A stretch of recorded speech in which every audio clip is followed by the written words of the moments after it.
Oh, you're here! I was just starting to wonder if I should send you clearer instructions.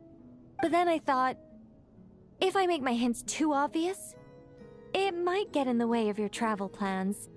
And then, just as I was pacing back and forth, agonizing over what I was going to do, you turned up here anyway. So, How long did your nap it looks end up like being? everything worked out fine. Hey, Nicole! You're so full of energy today! And words! You're so full of words! I'll take that as a compliment. All right then, are you ready to check out my next room? Like 7 to 8 hours. Oh, okay. Is this Nicole's studio? Why is because it just a bunch of you empty don't- frames on white he's walls? Sleeping for the night Let's take ends a up closer being look. 3 to 5 hours. Yeah. What the? Paimon almost had a heart attack being sucked in by a painting like that. Wait a sec. This place Didn't you looks say you were familiar. planning on doing the longer shifts It's the table where the mages hold their tea eventually? parties. It all started the first time Alice invited me for tea.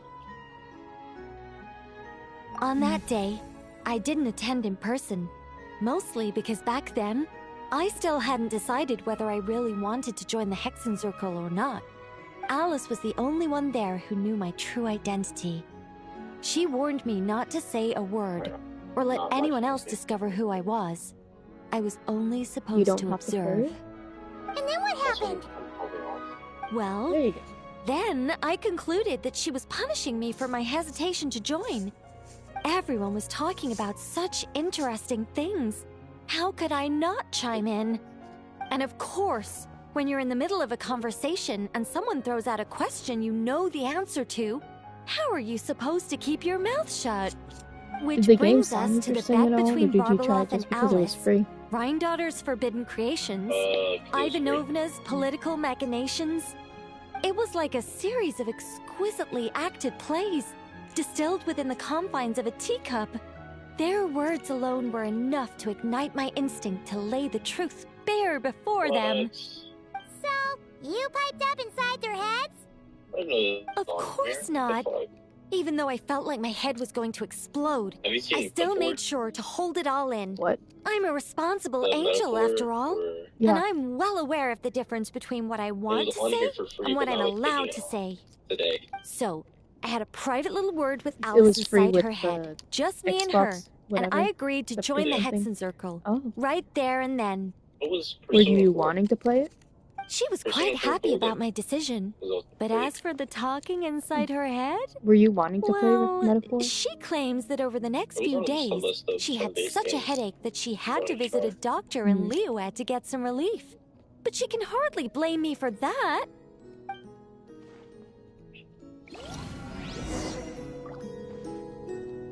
How about we go look at the other frames? Paimon's starting to feel like he needs some relief, too. But I don't recommend any of the Persona games. They're all ass. They're all trash. They take Irminsul up tree? hours. They take Oh, up like 100 hours, painting multiple here? days of your life. Those are hours you're never clearly gonna no get back. strangers to the white trees. But did you Right. know Mhm. that the first angel's betrayal JRPGs happened are beneath one trash. of their very boughs? I don't recommend any of them. Paimon's curious now. What makes you feel better? I already Well kinda then, thought my life was- I guess it's finally time for me to tell you a tale of romance and horror. I hope Georgie eats you. Let me just think how best to protect the identity of When she- those involved. When she does, she fucking blows up. All right, got it. A long, long time ago, there was once a traveler ball who up your wandered ass? among the stars. They were nothing like you, but that's not important right now. One day, he traveled to a I mean, that's not silver really my tree thing, but honestly, to to each visit the their own. princess of the morning star. Before long, he started asking her about her kingdom's Yeah, most Oh, I forbidden can't do this. secrets. What? His words puzzled the princess. How could he possibly know of all these things forbidden by the gods? The young man revealed his origins and showed the princess things she had never seen before. of free will and love, both noble and spiritual. His words awakened her sense of self, hitherto shackled by the gods. Her heart soared, carrying her beyond limits she had never crossed before.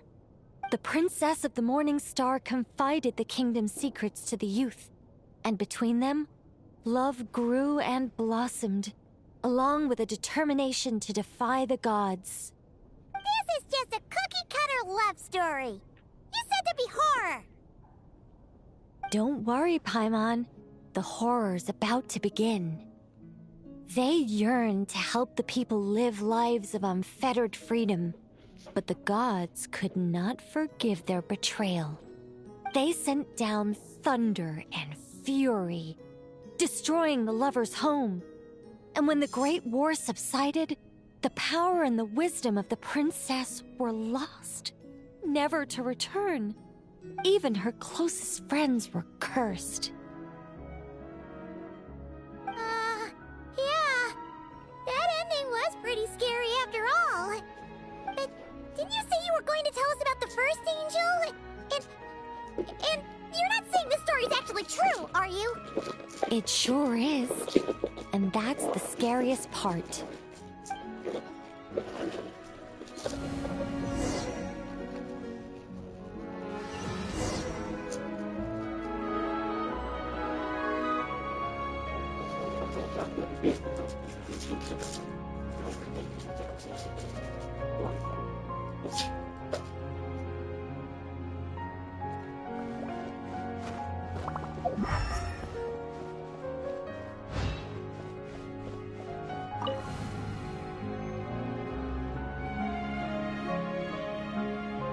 Hey, this is Simulanka! But why are there light novels from Yai Publishing House all over the floor? Well, on the subject of my literary enlightenment, my greatest inspiration of all is none other than Lady Anya herself. She was the last to join the Hexenzirkel, and yet the first to leave. I loved all of her stories, whether it was just an idea or a fully fleshed out manuscript. Anya was always so skilled at making her readers gasp with joy. Hexenzirkel discussions rarely stray far from magic, and it's my belief that Anya possessed a unique magic of her own. She could weave love and compassion into words and stories that would touch the hearts of others. Are you just I saying that asked game her to for play? tips on how to write compelling Yeah. tales. She taught me a lot of tricks and Looks like techniques, starting Final Fantasy. but in the end, my biggest enemy has always been myself. You're just trying to see what looks good right now?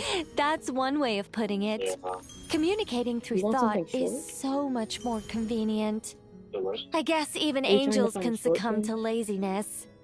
You know, I said it out. I'm just gonna play Cult of the Lamb again.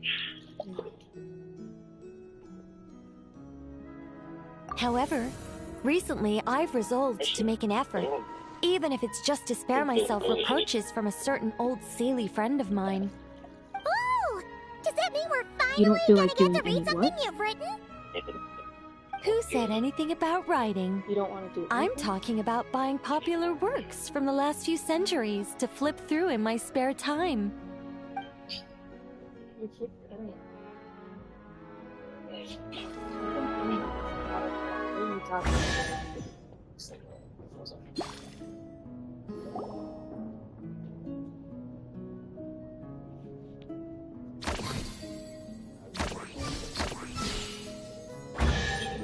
These paintings all remind me of places that hold great significance in my heart. And now, the studio has been fully restored. All right, go ahead and claim our reward. What? Don't look at me like that. Of course this reward is ours. You're not going to leave this chest unopened, are you? I can't let you leave if you do. Besides, after telling you so many stories, don't I deserve a reward of my own? Who's gonna hold me hostage when I don't do it?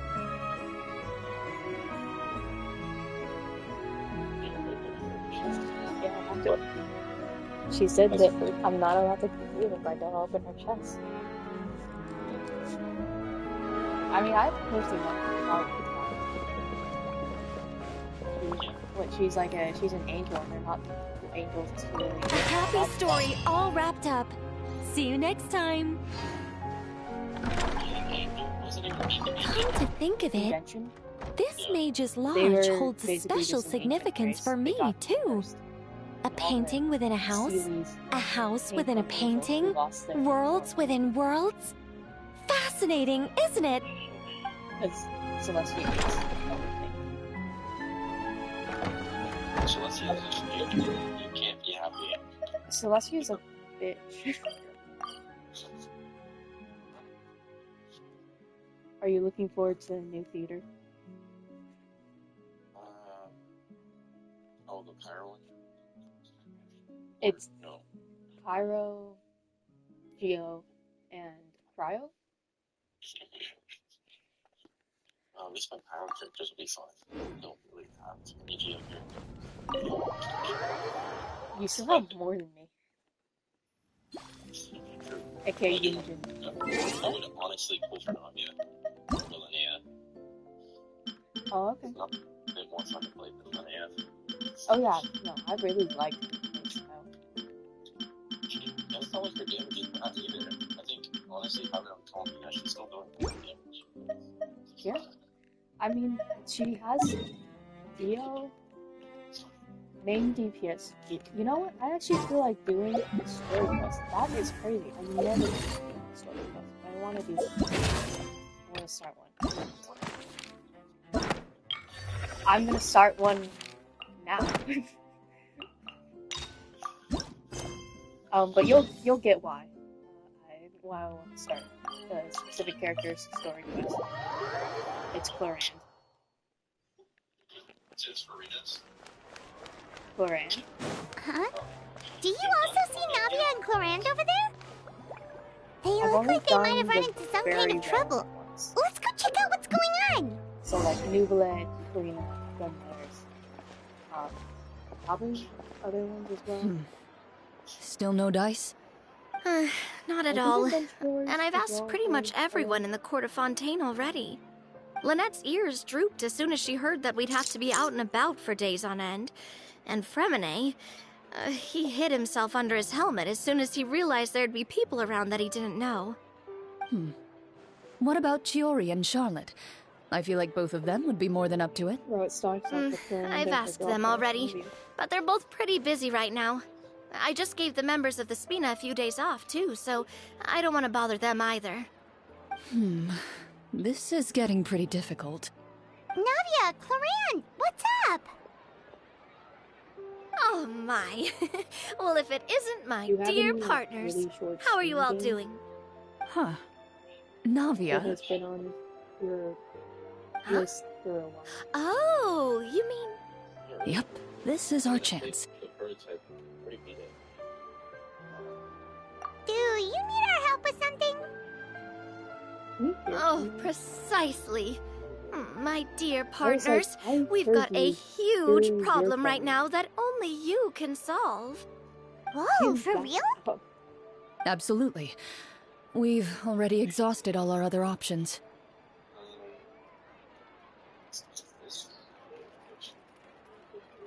I kind of just got Traveler, Paimon, does it have good reviews? would you join us and play Marechaussee Hunter Judgment Day?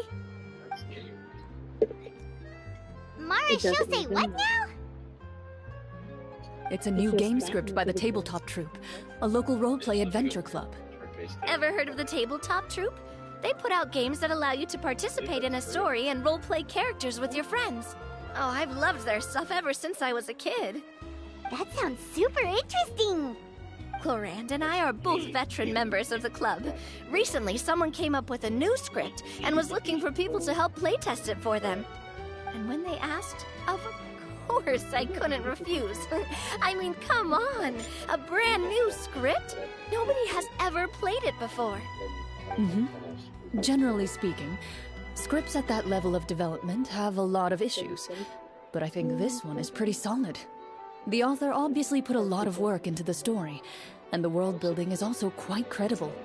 Whoa, whoa, whoa. I know know I was the one that handed you the script, but some of us haven't read it yet. No spoilers, please. Anyway, the script calls for a team of 4. Ah, yes. We're missing one final player right now. So, You like burnt yourself out? So, you're saying you'll help us out? I knew I could count on you, partner. Paimon and the Traveler are kind of a package deal. Is that okay? That's not a problem. I'll adjust the pace based on the actual number of players, and ensure that everyone has a good time. Well, Traveler, what do you think? Wanna play? Paimon will follow your lead. Well, that solves our problem. You have our thanks. Woohoo! I'll go grab the script manager from the club right away.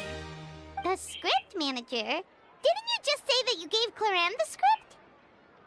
The club introduced a completely new kind of gameplay for the script. In this iteration, the Game Master's version of the script is incomplete. The script manager provides the next part of the script only after players have completed the current list of objectives. On top of that, in order to increase player immersion, the club has created some of the story's sets and scenes in real life. We'll only know where we should go once the script manager reveals the starting location. Wow, you're right. Whoever wrote this script really did put in a lot of work. And it's got a real healthy amount of suspense, right? I mean, even the GM doesn't know how the story will end. I look forward to experiencing it with you all. Why don't you go meet up with the others first? They should all be waiting at Chioria Boutique. I'll come over with the script manager as soon as I find them. Sounds good. Remember to always watch where you're going, and don't rush. Oh, you say that like I'm 6 years old or something. Let me think. What kind of character should I play this time? I just hope you'll pick up some useful skills this time. Oh, and stop trying to persuade every animal you come...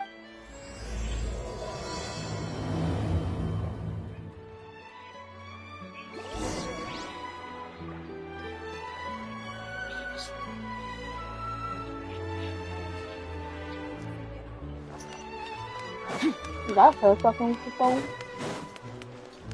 Her fucking with the phone? Yeah. She's forced me to move my phone in a weird spot. Sorry to keep you waiting. Ah, you're back!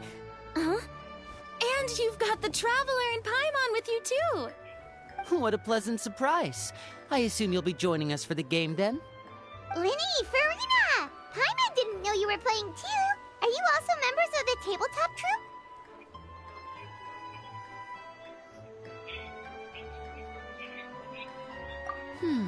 I'm more of a casual member of anything. I haven't taken part in many formal club activities. Lynette Fremine and I play something similar at the Hotel Bouffe Tété sometimes, but I'm usually the GM. Still, I'm sure it'll be fun being a player for the first time. I'm looking forward to it.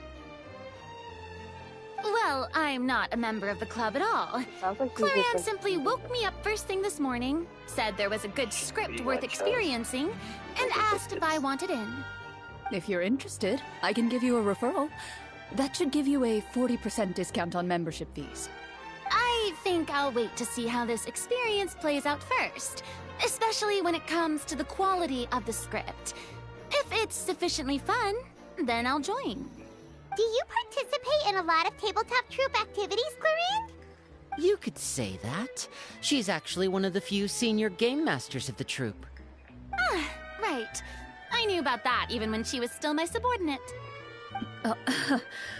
It's nothing. Really, just a small hobby of mine. Wow. Paimon's so used to seeing you be all upstanding and intimidating as the champion duelist.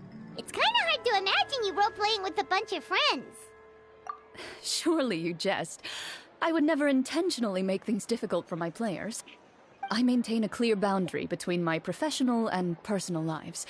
The me you see at court represents the law and order of Fontaine. I put all personal feelings to the side, and grant a fair duel to all who seek to defend their honor.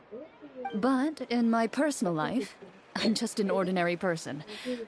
Someone who feels anger and sadness, just like everyone else. Well, you say that, but for all the time I've known you, I don't think I've ever seen you cry. I've seen you get angry, sure, but now I'm wondering whether you were actually mad or if it just looked that way from the outside. I was probably in work mode during those times. Is that so? Well, in any case, I just feel like even in your personal life, you don't get emotional very often. So you want to see me cry? That might be a little difficult. A show of anger, though, that might be something I could accomplish. No, that's not what I meant. It was not for sure. I guess kind of into it. So for me, it like came out. I'm back! Here, allow me to introduce you to the script manager, Mr. Florian. Pleasure to meet you all. Hello. Wait, are you a champion duelist too, Mr. Florian? Like Oh, no. This is just the costume provided by the club. I occasionally play a few of the roles in my scripts. That sounds like a lot of we work. just don't have rewards. It's nothing. It's the least we can do to give the players a more immersive experience. Anyway, allow me to give you a brief introduction of the script. This script was adapted from the real history of the Marushose hunters. You all will play the role of hunters from a bygone era and resolve a series of events unfolding in the capital. Because it's Genshin. Paimon's not super familiar with the history of the Marashose hunters. Is that a problem? Oh, no problem at all. I can give you a brief rundown. So, basically, Marushose hunters were people who dedicated themselves to hunting monsters and protecting the city by using a special swordsmanship technique passed down over generations. Their story can be traced back to the ancient Remurian dynasty, as well as the first hunter, Cassiodor. But I'll leave the finer details for you to seek out and discover later. Mm-hmm. And I'll provide additional commentary as the story progresses. In that case, I have to keep. brave hunters, are you ready to set out on an unknown adventure? Maybe I'll have like one day every now and then. Whoa, Yeah. just one sentence and Actually it's like we're in the motivated story for it a lot. already! For the most part, I it's just see kinda many a logging determined into gaze days. before me. Very well, That's it. head over to this location And, like, and begin giving your myself heroic goals journey. About, like, building So, characters, that's as we honestly follow what's the keeping me. story, it leads us Coming to back. specific scenes? Ooh, sounds pretty innovative. So I What actually does the gave myself message something in to the do. envelope say? It's the exact location of the Otherwise- scene, as well as the formal permission to use the venue. Seems like they have everything prepared. Yeah. Please check all your belongings, everyone, and make sure you haven't forgotten anything. Once you're ready, It's like please follow me to the designated location. building. Sounds good. Hunter First, Squad, I'm move out! Gonna work on, I think, the final ascension of every character after I finish the talents of the characters that I haven't gone for.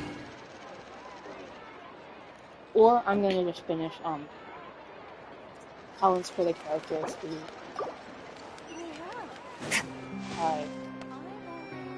I've been.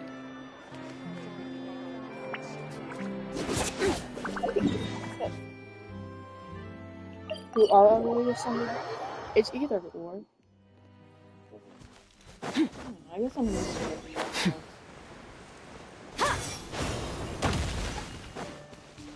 Before finally.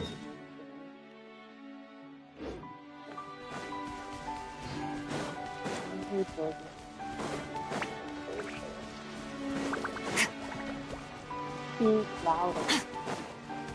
So be as loud as possible. Georgie. Not loud like Georgie.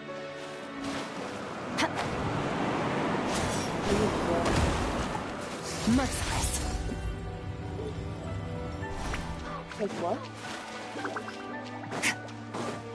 I suck? That's what I said. They really have thought of everything. Even the Fatometer is here and ready to go for us. The Fatometer. What's that? It's a card that's used to determine action success or failure. We'll need to use it when we try to use certain skills. And what about all the dessert and tea? Is that for us as well? It was so good. That's what the message said. Oh, really? That's so nice. It feels just like a tea party with friends. Those snacks have Paimon's name written all over them! I think you might be more of a snack hunter than a Marashose hunter, Paimon. Snack Hunter Paimon reported for duty. If there are delicious snacks to be found, Paimon will track down every last one. The desserts are great. But I'm still looking forward to the story more than anything. Very fair. Then, let us begin. First, please pick up the blank character cards in front of you, and write down your name and profession. You can find an abbreviated version of the rules printed on the back of your character card. If you have any questions, feel free to ask me. In this story, everyone is a Marashose hunter. To reflect this, the club has prepared a small badge for everyone. Ooh, nice. As hunters, you have proficiency in swordsmanship and fighting by default, so there's no need to allocate any additional skill points to those areas. Swordsmanship? So there's a fighting part to all of this? Paimon's not sure she can do all that on her own. Maybe Paimon can just stick with you? Why don't you share a character card then? The Traveler will be the Marashose hunter, and you can be her little floating assistant. Kinda like in real life. So, for the name, do I fill it out with the name of my character? Yep. It can be any name you like. You can use your real name too if you want. I do that whenever I get too lazy to think of a new name. Oh, so it would be like experiencing a different life, but still as yourself. That's not a bad idea. In that case, I think I'll continue to use the name Linny then. Next up is the skill sheet. You have a limited amount of skill points that you can use to learn a number of skills. The more points you invest in a particular skill, the easier it will be to pass associated checks. I'll take persuasion and investigation. Those are must-haves when it comes to missions like these. Oh, those skills sound like they'd be useful for gathering intelligence. Good idea, Navia. Just as expected of a veteran player. So should we also take those skills then? Not necessarily. Since we're working together as a team, we could leave the negotiations to Navia and use our skill points to pick up other useful skills. For example, I think I'll take stealth and sleight of hand. That will give us more options if we run into any situations we can't negotiate our way out of. Oh, interesting. I wasn't thinking about it like that. I suppose it's not so different from an acting troupe. Everyone has their own role to play. Let me see. I'll take art and performance. I'm not quite sure what use they'll be, but I'm not as knowledgeable about the other skills, and I'm not too confident I'd be able to roleplay them well. Well, that leaves us. What do you want to learn, Traveler? So after this, though, I think we'll have something like a we already been trained. Team number 3, Alexandra. Yes, the message of this trip is to live your 20s. Ooh, so you want to help people when they're injured. That's nice of you. Gotta say, this suits you really well. So what do you think? Are you sure you want to learn these 2 skills? Let's see. Oh, looks like you each have enough points to choose one final skill. You've all Day picked such 625, classic skills. every get It's fine to go a little bit out of the box, you know. Why do I get the feeling she's getting ready to cause trouble? For example, this one here. Summon. Doesn't it sound super mysterious and cool? Oh, I saw that one just now as well. The description says, this skill can be used under certain circumstances to summon characters or creatures that fit the script's world-building rules. The script's world-building rules, huh? But how are we supposed to know what a Marashose hunter can summon? Oh, that's not for us to worry about, my friend. Just learn the skills that interest you, and the GM will take care of the rest. All right, you've convinced Paimon. Let's learn 7 then. Paimon can't wait to see what kind of thing shows up. Well, now that everyone's more or less finished creating their characters, we can begin. Since 2 of our players are doing this for the first time, though, let me ask. Would you like to play on easy mode or authentic mode? What's the difference between the two? Well, in role-playing games, the story sometimes changes based on the decisions of the players and the results of the Fatometer. For example, if you fail a check, that means you cannot use the target skill in that scenario.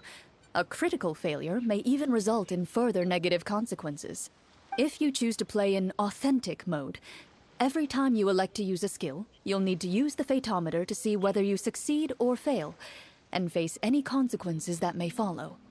If you choose easy mode instead, every check will be successful by default, and you won't have to worry about luck playing a factor.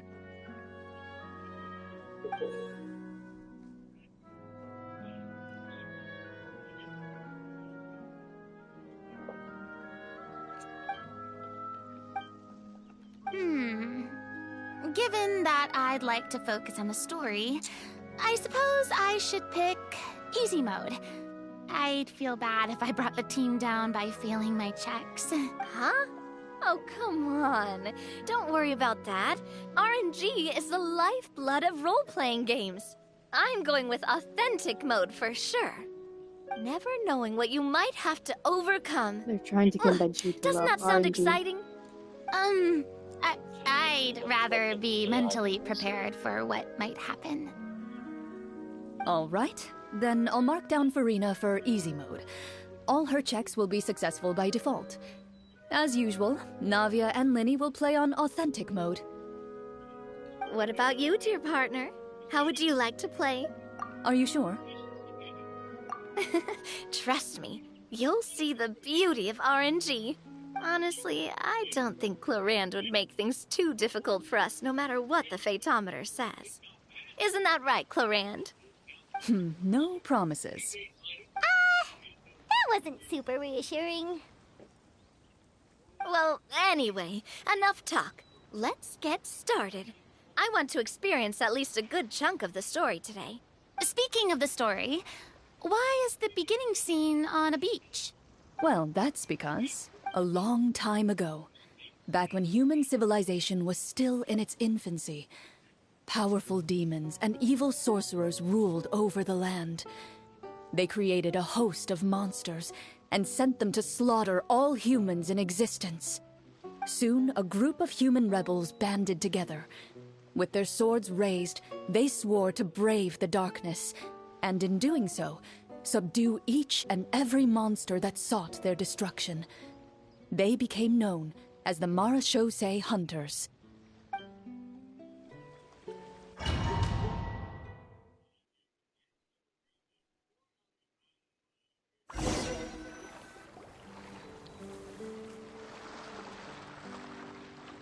Sometime later, as a member of the Marachose Hunters, you receive a commission.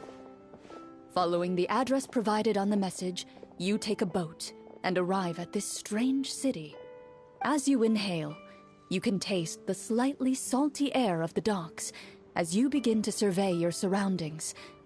There aren't many people in the vicinity, but you do take note of a few others who, like you, seem to be sizing up this place. Your eyes meet, and you realize these people are fellow Marachose Hunters, likely led to this location after receiving the same commission as you. You're all Marachose Hunters too, right? Allow me to introduce myself. The name's Navia, monster hunter by trade and helpful neighborhood businesswoman on the side. What say you to traveling together? We can help each other out on the road. Okay, I'll get there. It's count coming. me in. My name is Linny. I've been wandering since I was little and picked up a few less than legal tricks along the way. I was adopted by a Marachose hunter and later chose to follow in his footsteps. Is this where you introduce your character to everyone? It sounds like they've done this dozens of times. My name is Farina, and, I grew up in a noble family. I always had a strong interest in performance and the arts. Even though I'm a marche-say hunter, what I really want is to be a performing artiste. Hey, that's really cool. You can do it, Farina. That's exactly how it's done. Paimon is Paimon, a good friend and companion to this marechaussee hunter right here.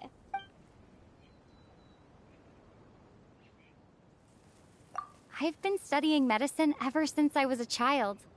I want to do my part to eradicate these monsters and use what I've learned to heal others. Oh, welcome, welcome. When we face the monsters, I'll make sure to charge in front to give everyone some cover.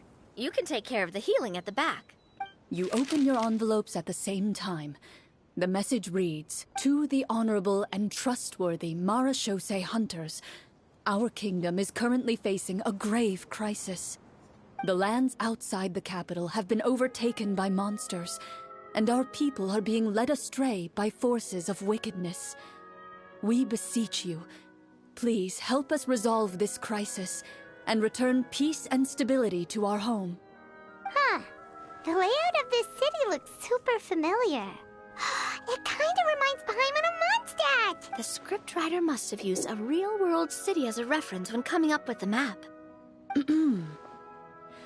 As experienced hunters, the layout of the city reminds you of places once traveled. You recall the sight of tree-lined streets and the gentle tranquility of days gone by. Yet, as you regard the city in front of you, it appears to be little more than an empty shell. Its hollow gates are open to you, beckoning you to come forth and bring salvation back to the town. I carefully read every line of the letter and turn my attention to the signatures at the bottom. Who issued this commission to us?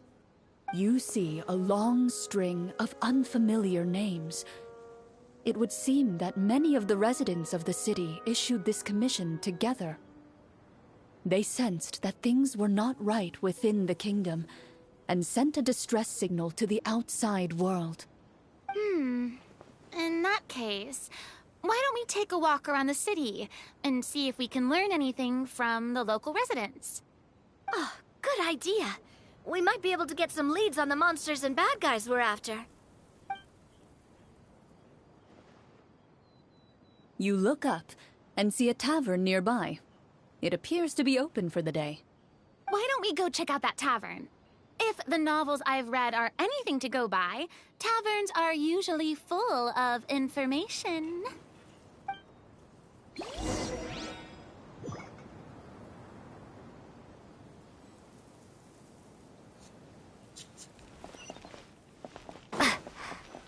As you approach the tavern, you find a plainly dressed woman standing nearby. She appears to be rather troubled about something.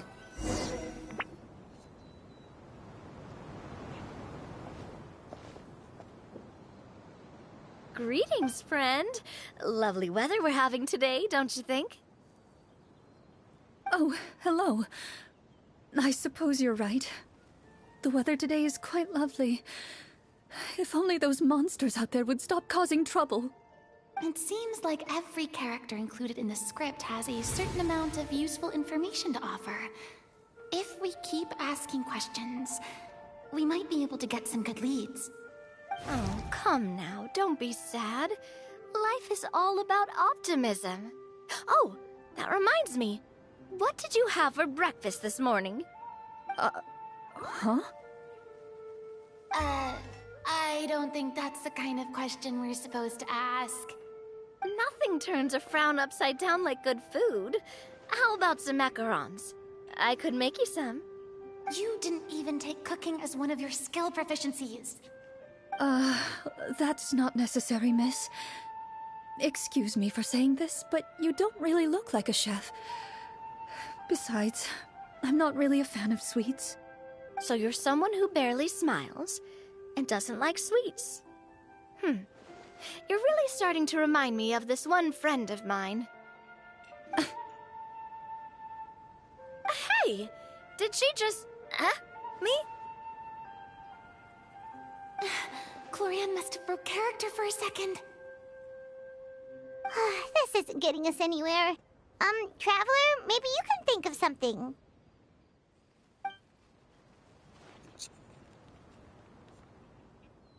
Are you sure? In that case, please refer to the fatometer.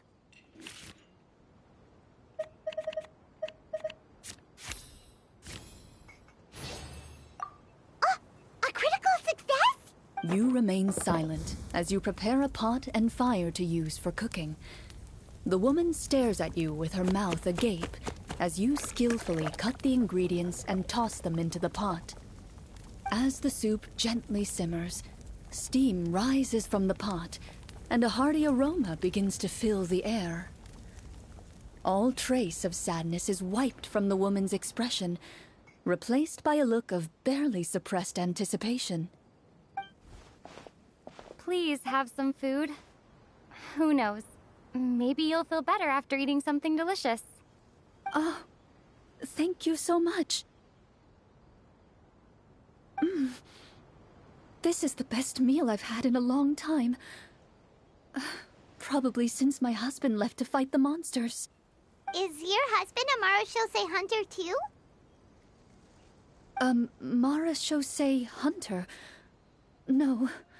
My husband is just one of the guards from the capital. A horde of monsters suddenly appeared near the capital recently, so all the guards were dispatched to fight them. Do you remember when those monsters appeared? I'm not completely sure. All I know is that my husband was dispatched to fight them 3 days ago. Do you know where he was sent? It all happened so fast. When we said our goodbyes, he couldn't even tell me where they were sending him. Don't worry. We'll find him. Just try to remain optimistic and wait for good news. And don't forget to eat. Thank you all so much. And I will. I will.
And voila!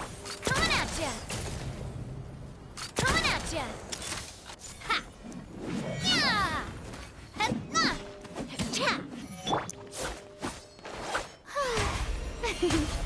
Shower me with praise! Scorch and burn! As you venture further into the city, the streets appear largely empty. An elderly woman walks past. You see her shake her head as she puts away her wrinkled wallet. A nearby merchant folds his arms and gives you a disdainful look. You get the impression that he's someone who has long gotten used to the sight before him.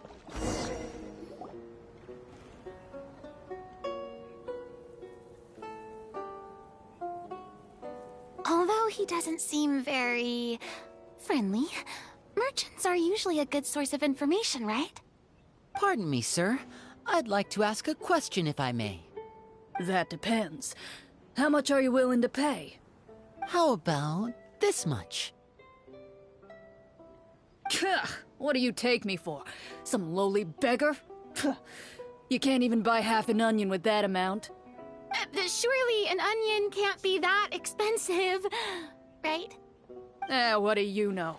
War's nearly upon us. Everything costs several times what it did before. If you're not gonna buy anything, then scram. Whoa, what a nasty guy.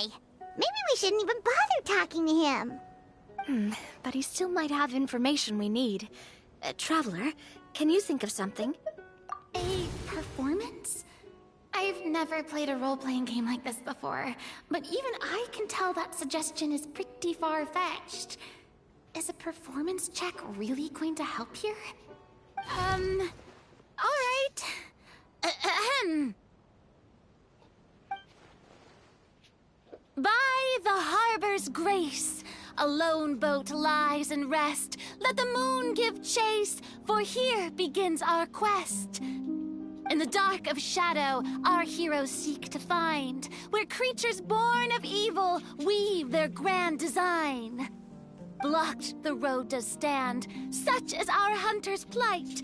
Yet with sword and courage in hand, they march forth to pierce the night.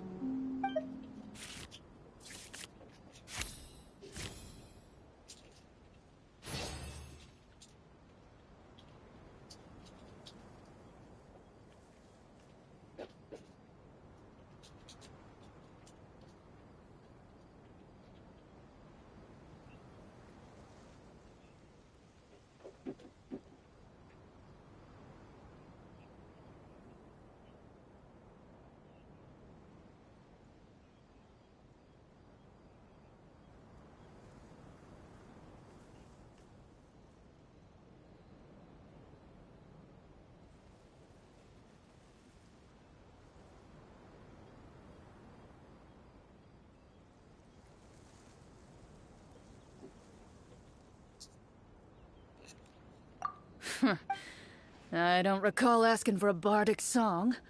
Don't expect me to give you any coin.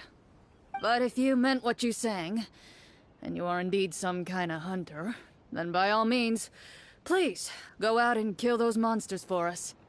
Those monsters are camped outside the city, and they've been destroying all our trade routes.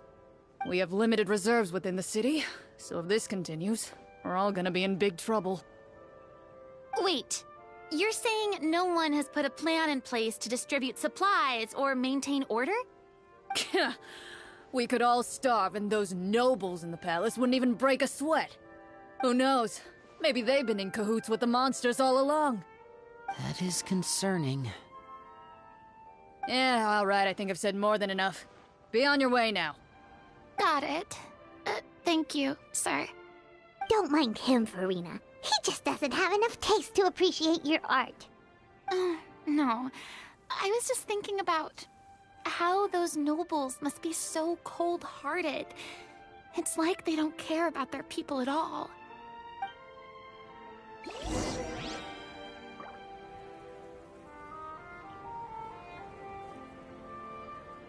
just have to get rid of this spider.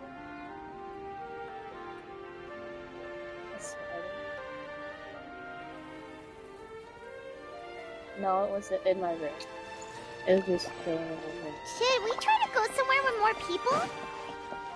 Oh, how about the city square? This Follow one me. was small, so it didn't freak me out. Before you lies the city's central square. You see a man with a slightly anxious look on his face, don't like spiders pacing with back and forth, large. his head hanging low. He doesn't seem to notice your approach. If it's Still immersed in his the own body is thoughts, small, he shakes his I want head legs, and that lets doesn't out a freak me out long too much. sigh. Unless it was just anything from fucking Australia. I'm sure that would still be. This guy seems promising enough. Maybe I can get some information out of him. I would kill myself. Hello, sir. Is there anything I can do to help you? Wait, you're... I'm... Oh, dear goodness! You're a Marashose hunter! You recognize us? Ah, are you one of the people who wrote the commission letter? Yes, yes! Oh, I didn't expect you to actually come. Oh, what great news! The city is saved! What happened here? Alas, we once lived comfortable, carefree lives. This city used to be free of monsters. The first Marashose hunter, Casiodor, the Golden Hunter, he was the one who drove them back. However, monsters have once again surrounded the city. Perhaps the seal that kept them at bay has lost its power. Or perhaps an evil sorcerer has been meddling in our affairs. All I know for sure is that their return has stripped the city of any chance at peace. Are there not enough soldiers to drive them out? It's not a question of numbers. The guards simply have no idea how to deal with them. Most people my age have never even seen one of the monsters, much less been trained to fight against them. What's worse, many of us don't even know the history of the Marachose hunters anymore. When I was a child, though, my grandfather would tell me stories about how the Marachose hunters drove back the monsters. So, on the off chance that something might come of it, I decided to reach out to you. To be perfectly honest, I was starting to think all those stories were just tall tales. But now that I've seen you in person, I finally know that it was true! Well, you can rest easy, friend. The righteous and formidable Marachose hunters are on the case. The man is touched by your determination and resolve. His eyes begin to well with tears of relief. Still, if we are going to hunt the monsters, we need to know where to find them. Can you give us any leads? All I know is that the area outside the city is dangerous. I'm afraid I can't point you toward a specific location. Oh, although, if you leave the capital through the main gate and follow the road, you should run into a group of guards. They might know more about where to find the monsters. I see. We'll go look for them then. All right, be careful. Oh, and one last thing. The monsters outside the city are just part of the problem. There are evil sorcerers inside the city as well, so be on your guard. They're actively working with the monsters, and have corrupted the court ministers with malicious magic. They're the reason why, even inside the city, everything has been a giant mess. Even one of our kindest ministers has turned into a boorish and unreasonable figure, interested in nothing but enacting laws that exploit the people. Who knows how much longer we'll be able to go on like this. Talk about being stuck between a rock and a hard place. I feel bad for him. Maybe we should try to cheer him up?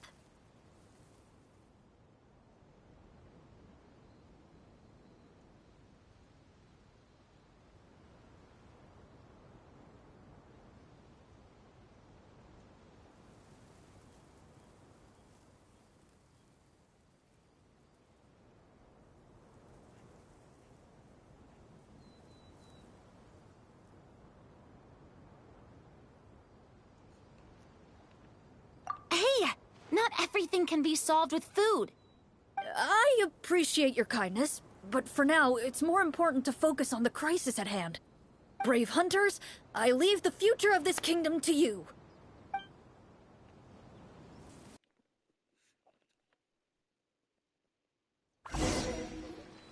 If I understood correctly, there are currently 2 problems in the kingdom that need solving, right? Exactly. We need to defeat the monsters outside the city and take down the evil sorcerer stirring up trouble from within. But which problem should we tackle first? Well, this seems like a good moment for a break. Take some time and discuss what you want to do. Let me know when you've made your decision. I really didn't expect the people in the city to keep us at arm's length like that. I totally thought the hunters would be treated like heroes. Well, Chlorinde said the script took cues from the real history of Fontaine, right? Maybe the real-life Marachose hunters were also treated like that. I wouldn't say it's a perfect representation of history, but there are definitely some similarities. Would you like to hear more about it? Sure. As long as it doesn't spoil anything in the script. You've brought up bits and pieces of the hunter's history before, but it was all in passing. Paimon wants to know too! The hunters were super powerful, right? Were they all from a special line of supernatural beings or something? Kinda like the yokai in Inazuma? No. All Marachose hunters were ordinary mortal fighters. The only thing that set them apart were the special sword techniques passed down over the centuries. Huh? So you mean anyone could become a Marachose hunter? In theory, yes. All you would need to do is survive the rigorous training and master the swordsmanship techniques required to fight the monsters. Still, most people dropped out at the early stages, and others called it quits the minute they saw a monster in person. To become a hunter, you must be strong in both body and mind.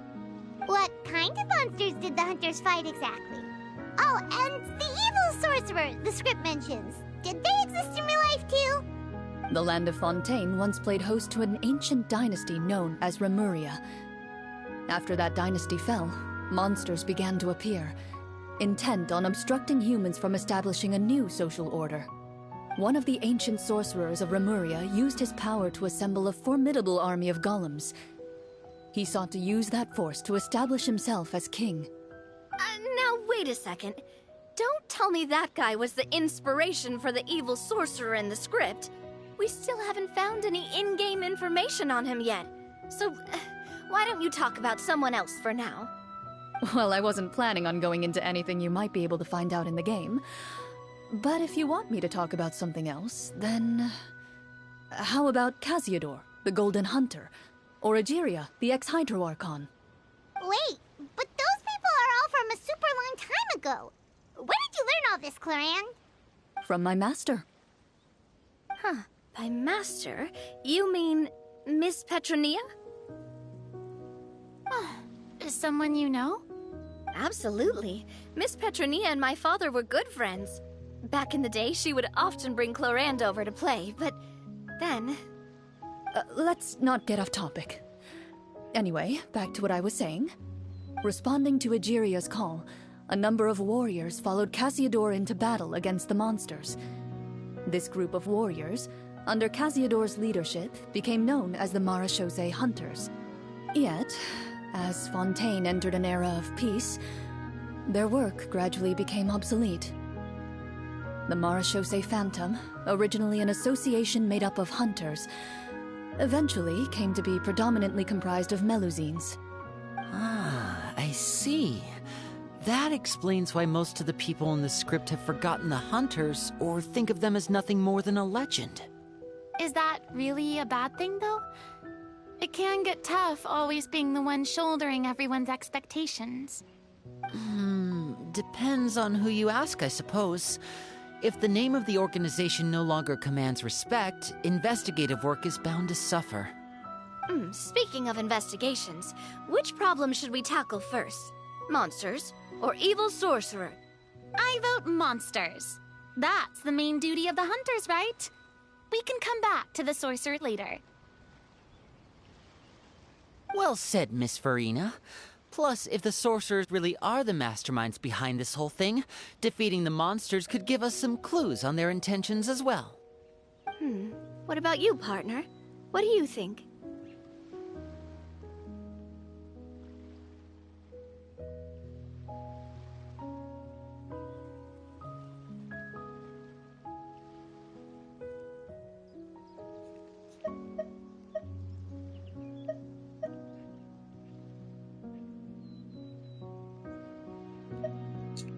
It's decided then.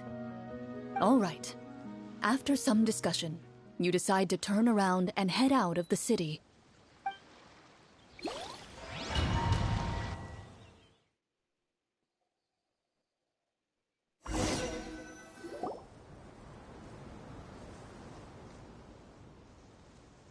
Let's take a look around, like that guy said.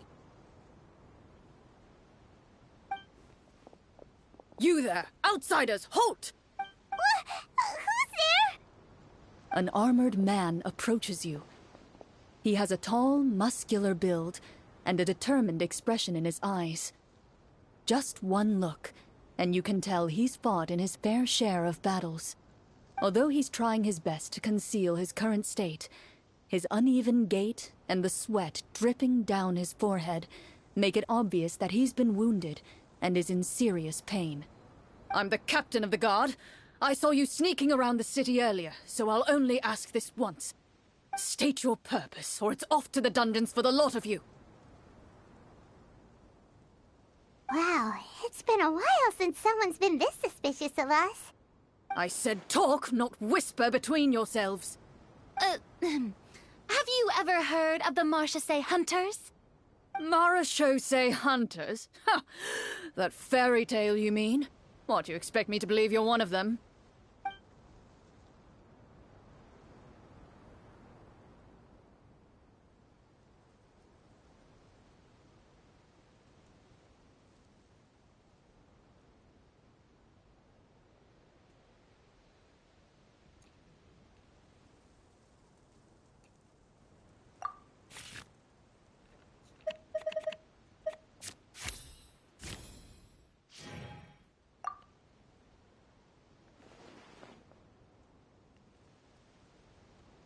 With some suspicion, the captain allows you to survey his condition after you announce yourself as a trained doctor.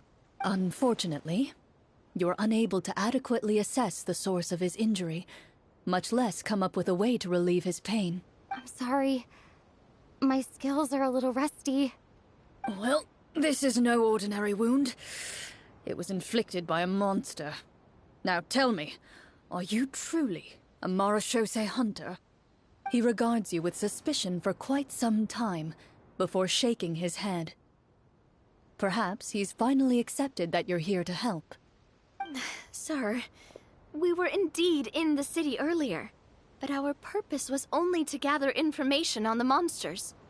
We're here to help the city and all the people within it. Your guards are still fighting the monsters as we speak. They could be seriously wounded and in grave need of support. You need all the help you can get.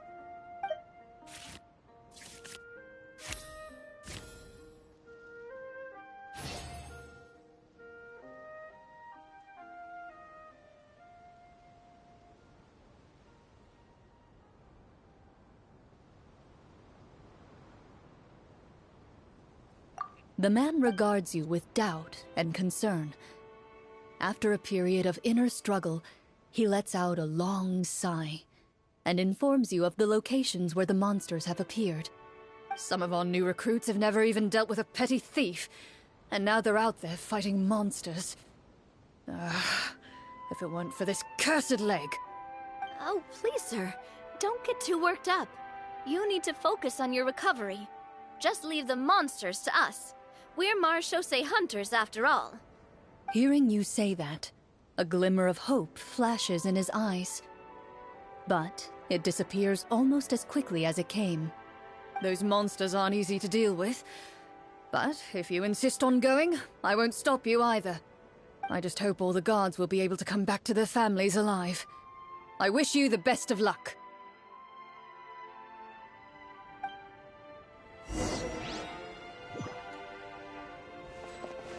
Based on what the captain said, the monster should be right up ahead.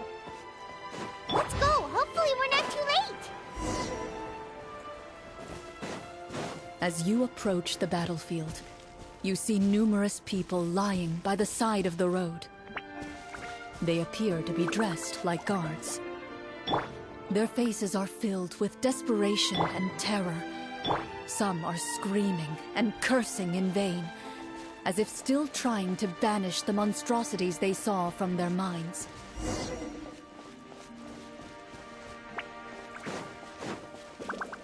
A few of the wounded look up at you in shock and disbelief. Quick, leave this place. Turn around and don't look back, they yell.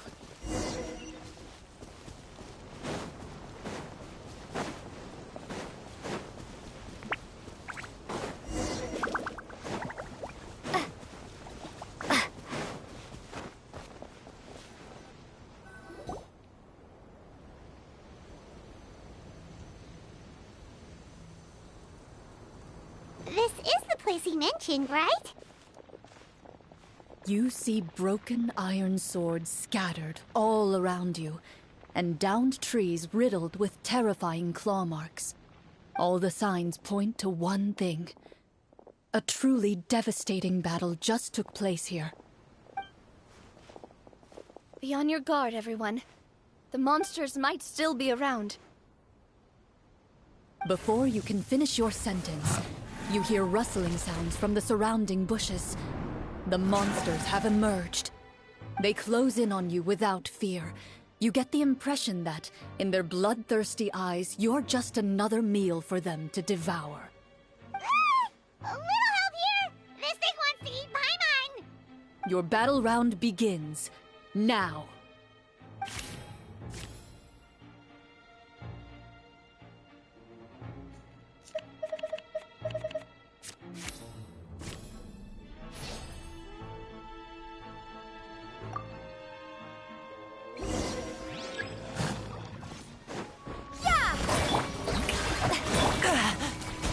Step right up. Watch out!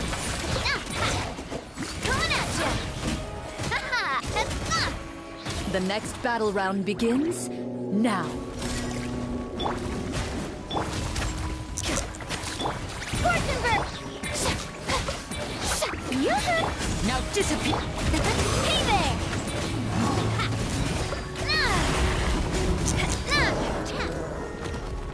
The monsters let out a terrifying roar of anger and resentment before dissipating into thin air. Oh, thank goodness it's over. We're lucky the Marashose Hunter class came with all those preset skill points. Otherwise, we would have been in some real trouble. I never knew the photometer even determines the amount of damage you inflict. If you get unlucky, isn't it just game over right then and there?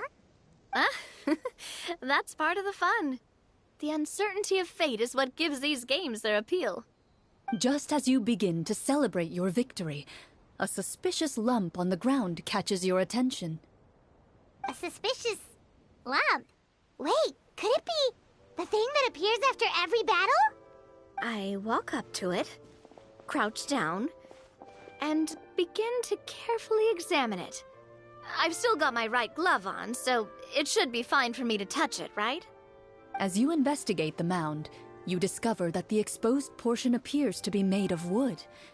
It was previously obscured by the large form of the monsters. With the monsters gone, the small protrusion now awaits your discovery, poking out of the ground like a shy flower bud. Whoa, it's a treasure chest!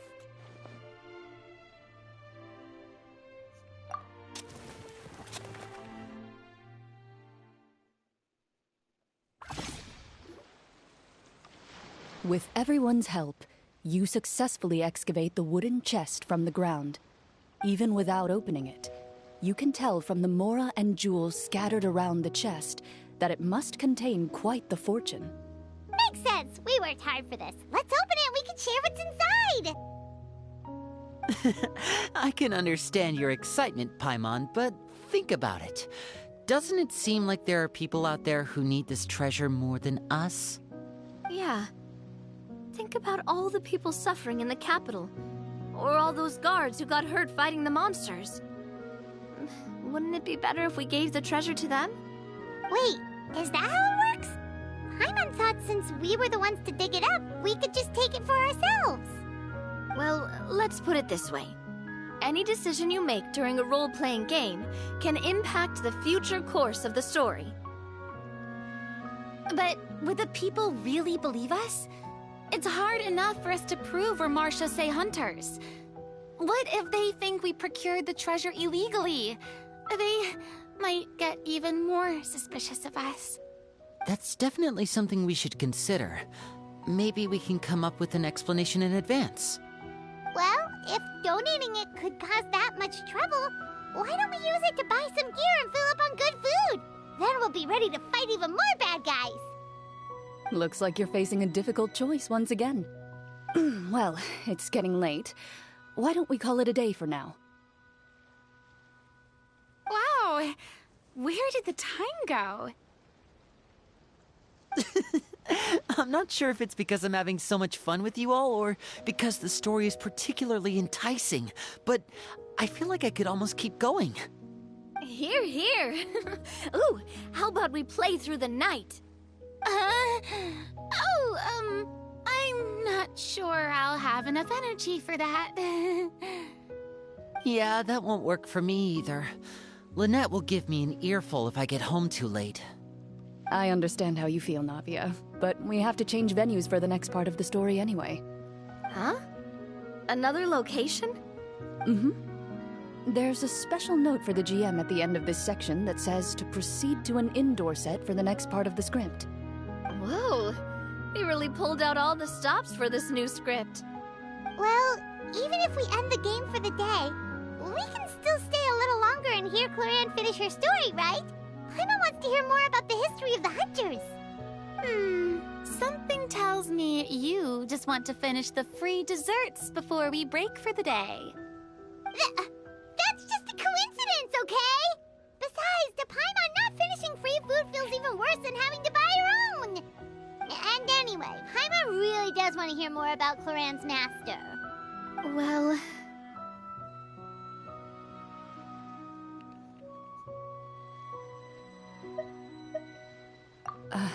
It's nothing.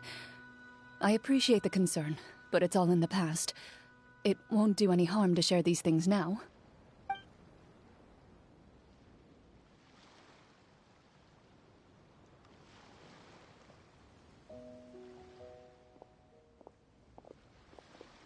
My earliest memories are of living with Master.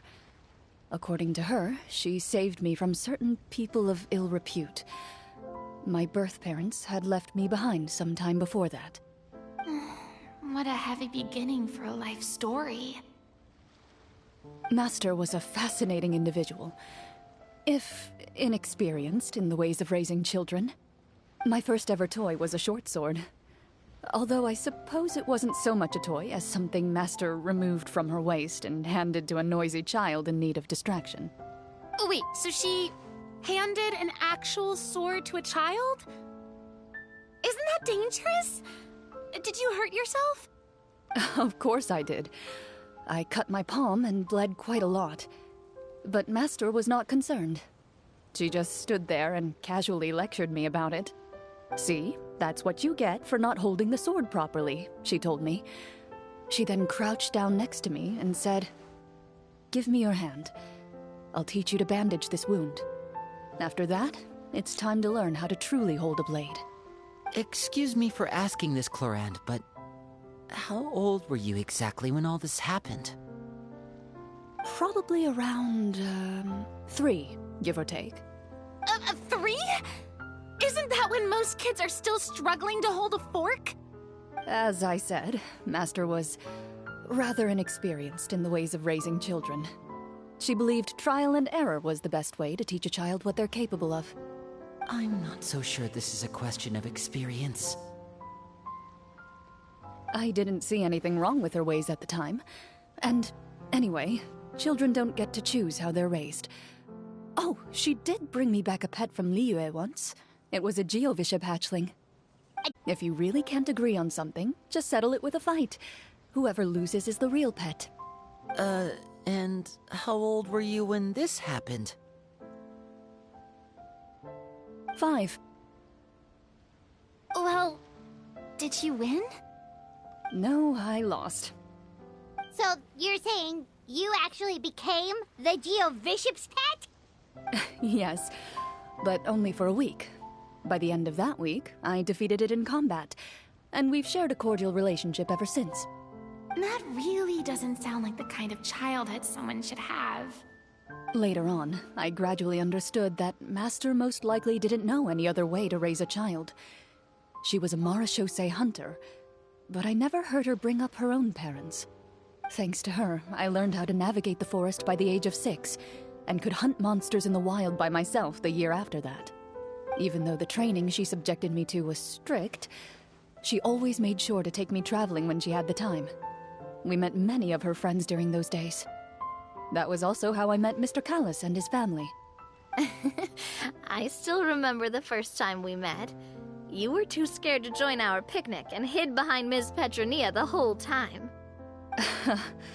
I still hadn't really met many children my age at that time, so I didn't know how to interact with others. After that, though, you started coming over a lot. You loved challenging people to shooting competitions, remember? I don't think many members of the Spina ever beat you in one of those.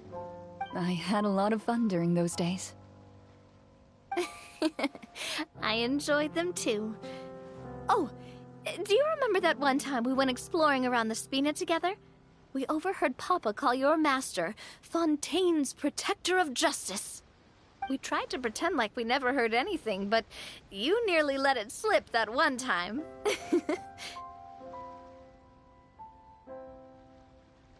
Protector of Justice? Oh, wait, you mean that vigilante hero from 20 years ago? The one who is always active at night? Yep, that would be her. She often would put on a black cloak and go out at night. I never knew where she went or what she was doing. Until, like Navia said, we overheard the truth from Mr. Callis that night. 20 years ago, huh? I still remember the guards leaving all kinds of witness reports about her on Nervalette's desk. My apologies. Oh, there's no need to apologize. You had nothing to do with it. And anyway, everything she did was for a good cause.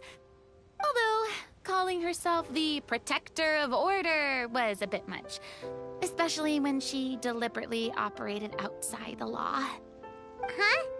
When did the protector of justice become the protector of order? Oh, she had a bunch of code names. I heard she would just come up with a name on the spot whenever she was asked. Later on, she probably got sick of answering those questions and decided to stick to just two. The Protector of Justice and the Protector of Order. That sounds like her, all right. I bet she forgot which of the two she'd use by the time she got back each night. Well, she certainly sounds like a fascinating individual. With her strong sense of justice, it's no surprise her student followed in her footsteps. It's true. I always wanted to become like her. Someone powerful, independent, and with a strong sense of conviction. But...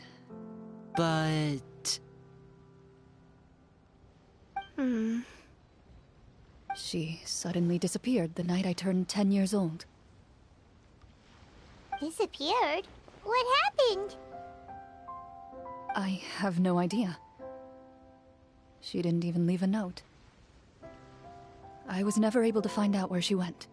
That night, I was celebrating my birthday at Navia's house. But Master never came to pick me up. When I returned home on my own, it was to an empty house. When she still didn't appear after a few days, I went to Mr. Callis's house to ask about her whereabouts. But he only shook his head. Papa probably didn't know either. I know he sent a few people to investigate the matter in secret, but they never found any credible leads. Don't worry, I understand. To be perfectly honest, given Master's personality and way of doing things, it all made a lot of sense. If I had to guess, I'd say she probably used it as an opportunity to force me to become independent. Just like how, when a litter of kittens reaches a certain age, the mother willingly leaves them behind. Were you upset, Chlorinde?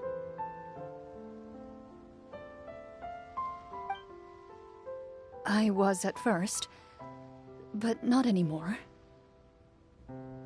I don't believe Master would suddenly disappear for no reason. There must have been something she just had to do. Well, despite everything, you still managed to follow in her footsteps and become the greatest champion duelist in all of Fontaine. You're practically a living symbol of law and justice. I suspect my position would be far too by the books for her. Master always did whatever she pleased. But you're right. I suppose I do take after her in some ways. Who knew Chlorinde had such an interesting past? I never had the chance to ask her about it before.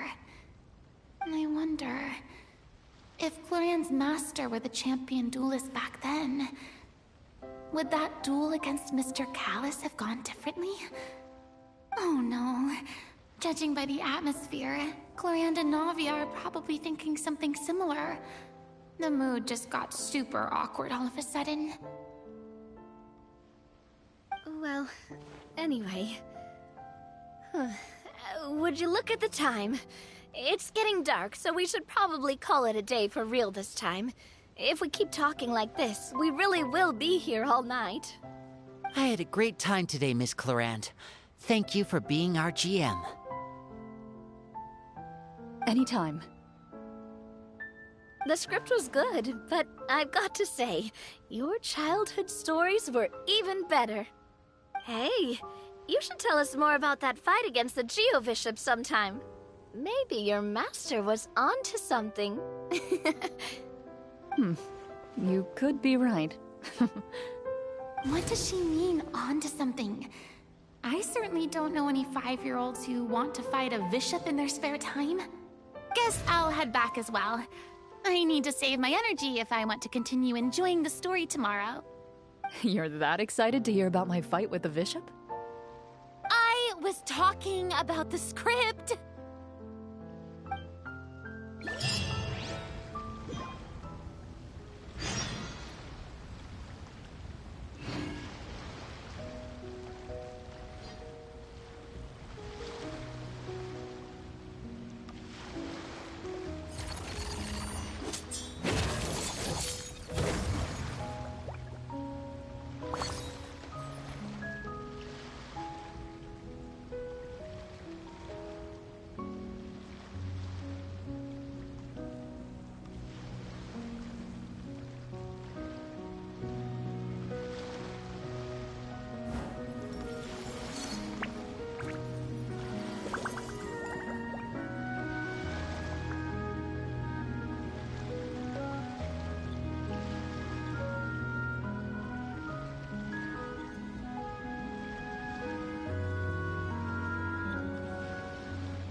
between the two of us, could you tell me what it was like to be the Geovishop's pet?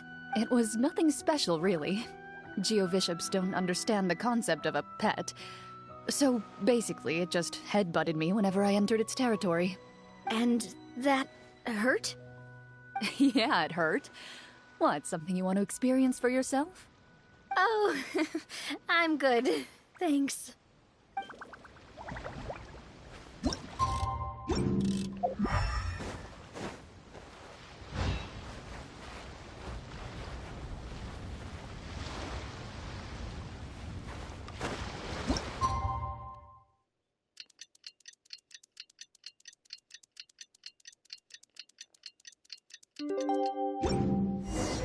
Let's go meet up with the group! Paimon's really looking forward to today's story.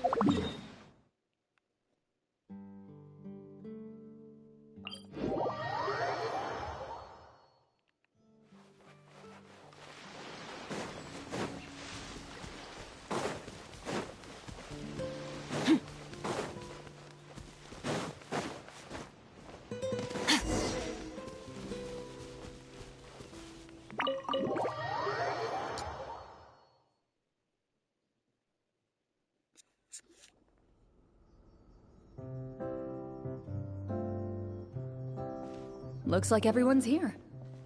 Now, before we begin, why don't we finish where we left off yesterday? There was an important decision to be made, yes? I'll pour everyone a cup of tea. Is that really the most important part, though, Chlorinde? Paimon's more concerned about our current surroundings. Heavy walls, cold railings, dim lights. This is obviously supposed to be a prison. I admire the work put into the set. Still, it's obvious the scriptwriter has never paid a visit to the fortress of Meripede. So this set is going to be a part of the script? Unfortunately, that is something I can neither confirm nor deny. Anyone think Clorinde's smile is starting to look kinda scary?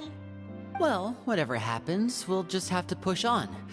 But first, we should really figure out what to do with this treasure. If we're worried about arousing suspicion because of our identity, why don't we give ourselves a different name, just like Clorinde's master did? Yeah, it might be better to keep a low profile. As long as we're helping people, it doesn't matter who we are or what we're called. Staring at me won't get you anywhere. Or did you want some more tea? Oh, Paimon's good. Thanks. Why aren't you saying anything, Navia? Wait, what's that next to you? Oh, this is the short sword Chlorinde mentioned last night. I found it. Huh. I'm surprised you managed to track it down after all this time. Well, I made sure to take good care of it, considering the circumstances in which you gave it to me. Of course I had to keep it safe. Anyway, where were we? Oh, right. I was just thinking about all the potential ways for us to break out of prison. We could dig a tunnel, or try to bribe the guards. Wait, we haven't been thrown into prison yet, have we? Well, it's only a matter of time. It pays to be prepared. Just like how you should always have an umbrella on hand, even when it's sunny. Alright, Paimon's made up her mind. Let's just give the treasure away. Paimon may have wanted to keep it, but if it's going to land us in prison somehow, Paimon will be too upset to enjoy her snacks.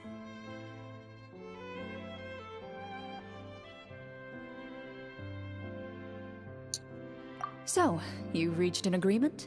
All right then, we can continue with the story.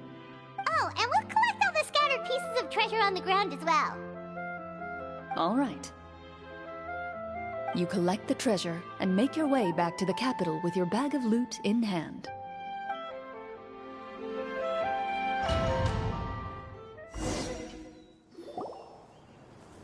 The city is still shrouded in a gloomy, oppressive atmosphere, but your spirits are surprisingly high. In places where sunlight struggles to reach, you generously share your wealth with the children, the elderly, and the poor in urgent need of help. Thank you, kind soul. The elderly woman's look of gratitude follows you as you walk away, her eyes never leaving your back until you move entirely out of sight. However, there's still quite a bit of Mora remaining. It appears you haven't made much progress. She's probably trying to tell us to speed this up. We need to hurry up so we can address the sorcerer problem. Should we go find that man again at the square? He seemed like a pretty responsible guy. I'm sure he knows the people here far better than us. Oh, good idea! Just as you start to make way to the square, intent on finding the man again, there's a voice.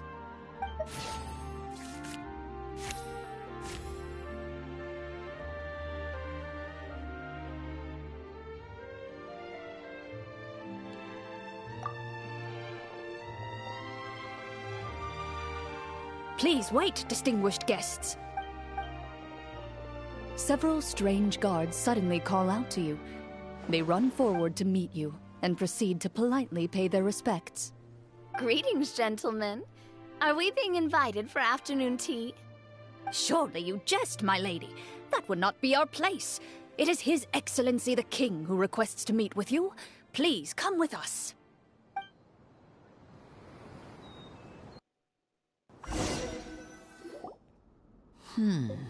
Do you think this could be a trap? Well, we have to investigate the court at some point, right? Meeting the king himself would be a fantastic opportunity to do that. I say we go for it. If something happens, we'll just turn the whole place upside down. That sounds a little intense. After a quick discussion, you nod to the guards and agree to follow. They lead you all the way to the audience hall of the palace. Gilded tables line both sides of the hall.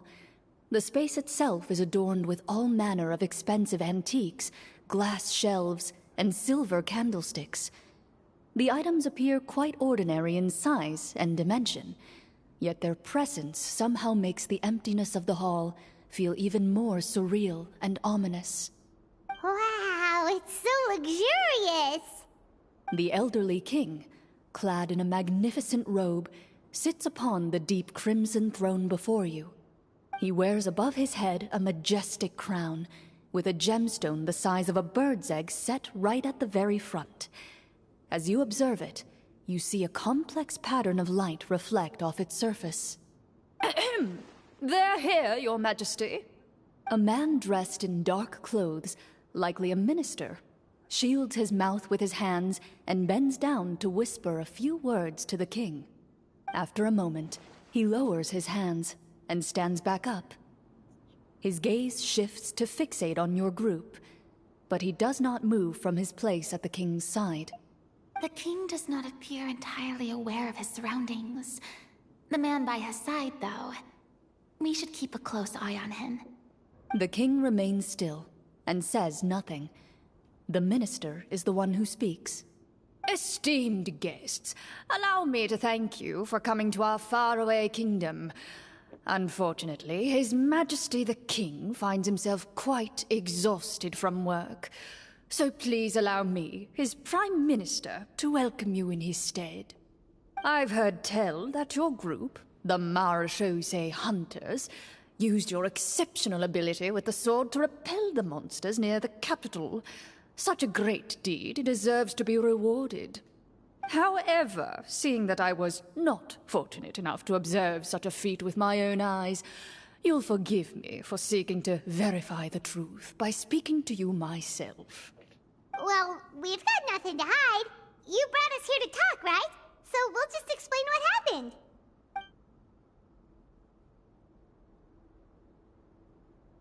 The golem's blades were so powerful, they could cut down trees in a single swipe! It took a lot of effort to defeat them, even for trained swordsmen like us. Well, that was enough details, right? Believe us now? Your account does indeed match those of the survivors. Since you were the ones who defeated the monsters, that must mean you are also in possession of the treasure they stole?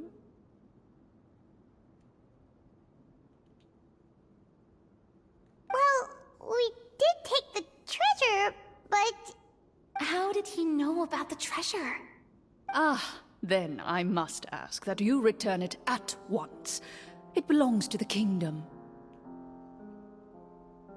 Wait, but didn't you just say that our great deed deserved a reward? Shouldn't the treasure be considered a part of that? Yes, that was indeed what I said. But you seem to have forgotten a very important distinction. Only that which is freely given by the king can be considered a reward. Taking the rightful wealth of a kingdom without said permission, on the other hand, is a crime. But that's completely unreasonable. Yeah, that makes no sense! If it weren't for us, the treasure would still be buried underground somewhere! Maybe so, yet the fact remains. You tried to dispose of the treasure without reporting it to the court and without receiving permission, yes? What, no answer? Surely you're not insinuating that you, a group of legendary marechaussee hunters, sought to take the treasure for yourselves? Well, what about the king? Is he just gonna let this guy talk for him the whole time? Clad in his magnificent robe, the king remains seated, with his hands resting on either side of the throne. His posture is rigid and unmoving. He stares forward with an empty look in his eyes, completely unmoved by the events before him. From the look of things, could the Prime Minister be the evil sorcerer? Or could both the king and the Prime Minister have fallen under the evil sorcerer's control? I would like to observe the number of guards stationed in the hall. The guards in the palace appear fully armed, their expressions solemn. Sensing the tense atmosphere in the room, they stand at the ready, each with a hand placed upon the hilt of their sword, as if prepared to draw their weapons and surround you at a moment's notice. Well, there goes my plan to turn the whole place upside down, I guess. It appears we've been visited by nothing more than a group of ill-intentioned imposters. What a pity. Guards, take them away and throw them in the dungeons. Before I decide your fate, however, I must first determine whether you have any accomplices outside the court. Can't we try to slip away? Or maybe start some kind of riot? But if we try to fight the guards right now... Don't worry. At least we figured out who's behind all this. Let's just play it by ear. If you're scared, Paimon, just hold my hand. Thanks, you guys. You allow yourself to be led away by guards surrounding you on both sides. It's only when you begin to feel drops of water falling from the dungeon ceiling and smell the stench of death and decay all around you that you finally realize you've stepped into a completely different world. Stay here, and don't try anything funny. The guards lock the cell door and leave without looking back. Wait, sir! Your voice echoes through the dark hall, but the only response you receive is the sound of water dripping from the ceiling. No! What should we do now? Carve out a new path of fate with our own two hands, of course. I draw my weapon. You reach toward your waist, but find nothing there. You now recall that your weapons were confiscated before the guards locked you in the cell. The bag of treasure along with them. What about that knife I hid in my boot? When did you hide it in there? When I was thinking about digging a tunnel. Rejected. You failed to inform the GM of this course of action. Moreover, the guards would have conducted a thorough search before throwing you in prison. And the keys to the cell aren't anywhere to be seen? Correct. You don't even feel a lock hole on the cell door. Oh, well, there goes all our plans. Indeed. Huh? Why are you the one saying indeed? Because that statement holds true for me as well. This is where the script ends. What? But that's a terrible ending! Generally speaking, this should be the point where the scriptwriter gives the players some kind of hint, or gives the GM some kind of code for how to move forward. I mean, maybe they just really wanted us to be immersed in the feeling of being in prison? Like, they'll only show us the way out once we've grown truly and utterly desperate? That is a possibility. If only there were desserts and tea in real prison. Oh, wait, guess that's kind of how the Fortress of Meripede works if you're lucky. Oh, before I forget, Navia, the short sword you had with you earlier. I took a closer look, and the craftsmanship doesn't appear to resemble anything from this era. If I remember correctly, that style was last in vogue several hundred years ago. Wait, Chlorinde said that sword used to belong to her master, right? Does that mean her master has been alive that long? I doubt it. The way she went about things often made her seem childish more than anything. I'd say the sword was most likely an heirloom passed down over time. Hang on. A precious heirloom passed down to you by your master. And you gave it to me just like that? You weren't worried I might lose it? Master left many things to me when she disappeared. There was the sword, an old key, and a good amount of junk she probably just didn't want to take with her. I gave you the sword back then, because I didn't want our friendship to end. Wait, when did this happen exactly? After the duel. Between Mr. Callis and myself. Before that, Chlorinde would have meals with us and even stay over at the Spina some days. She was on great terms with Papa as well. After the duel, though, there was a period of time where we simply didn't know how to face each other. She entrusted this sword to me, and never came back.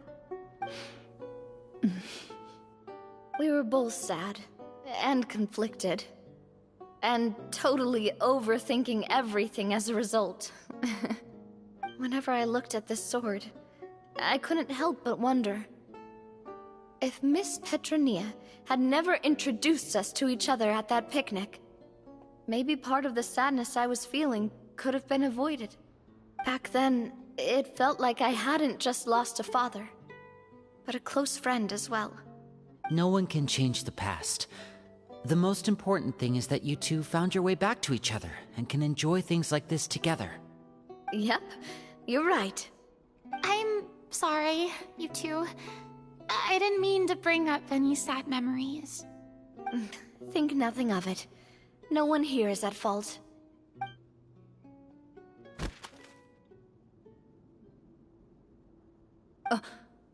Huh?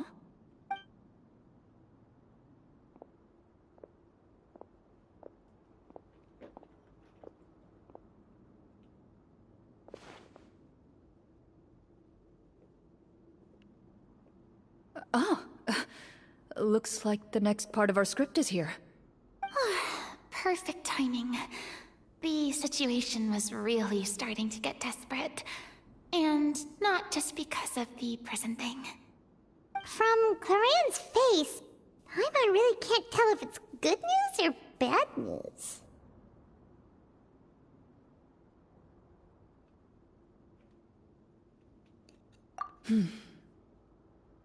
Water continues to drip from the ceiling. In this lightless dungeon, you lack a reliable way to tell how much time has passed. Eventually, you get used to the unpleasant odor of straw, mold, and rust, and find yourselves alternating between fits of drowsiness and despair. Suddenly, you hear footsteps outside the door. Heads up, everyone. Someone's coming. Gather close, everyone, and keep your voice down.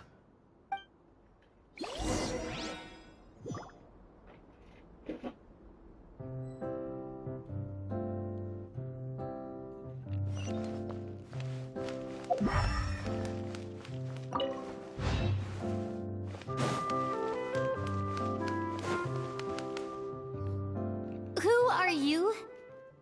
I work as a guard in these dungeons, but my true identity is the same as your own. I'm also a marechaussee hunter. Huh? Shh. I've already sent away the other guards, but if we make too much noise... I understand, but how can we be sure we can trust you? The king has issued a formal decree. In light of the irrefutable proof of your crime, you're to be executed before tomorrow's sunrise. If you want to escape, it has to be now. Executed? We barely did anything! Monsters appearing at the same location as the treasure. Could this entire thing have been a trap? There will be time for speculation once we're out of here. As for my identity, I have no way to prove that to you just yet. Infiltrating the capital was difficult, and finding a chance to speak with you has taken a lot out of me. I could go on, but I think we can all agree that now is not the time for details.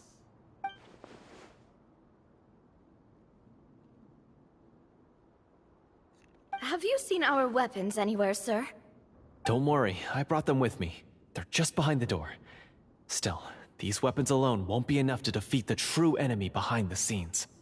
His faction is too powerful.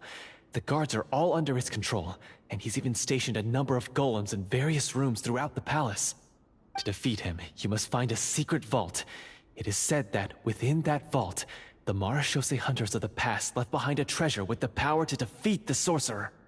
You're not coming with us? No, I'll remain in the dungeons to deal with the guards. I'll try my best to distract them so they don't go after you. As long as my identity is not revealed, I'll be able to aid you when the final battle comes. In that case, please stay safe. Thank you for your concern. I will do my utmost.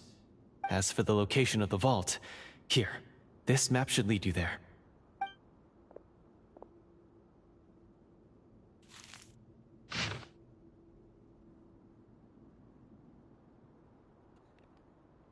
Got it.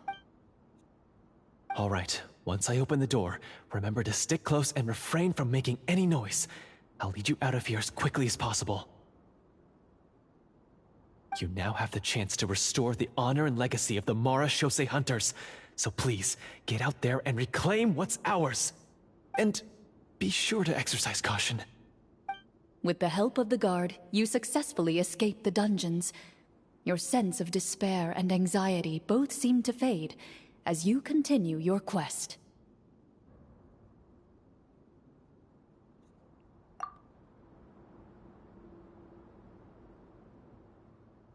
Wait, we didn't get to use our skills at all while we were in prison. Who knows when we're gonna get the chance to use that cool summon spell? That is a pity, but we can only continue to move forward.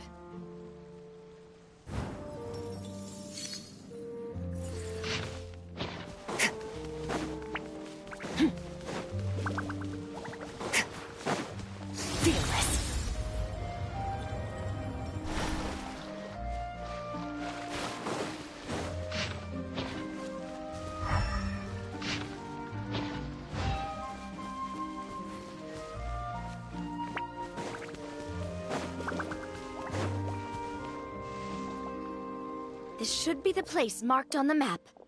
This bit of rock certainly looks suspicious.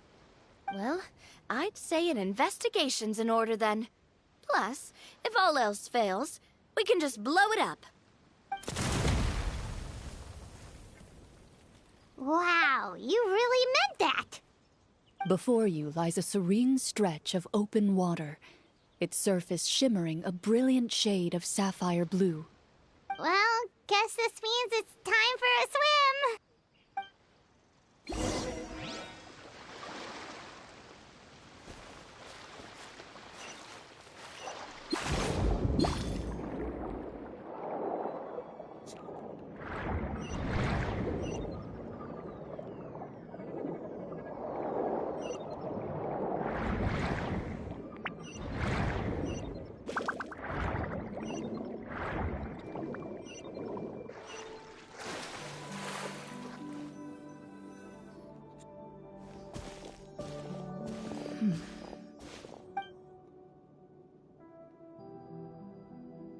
What's the matter? It's nothing. As you step into the cave, you find yourself in an eerily quiet space. Before you lies a narrow passageway that appears to trail off endlessly into the distance.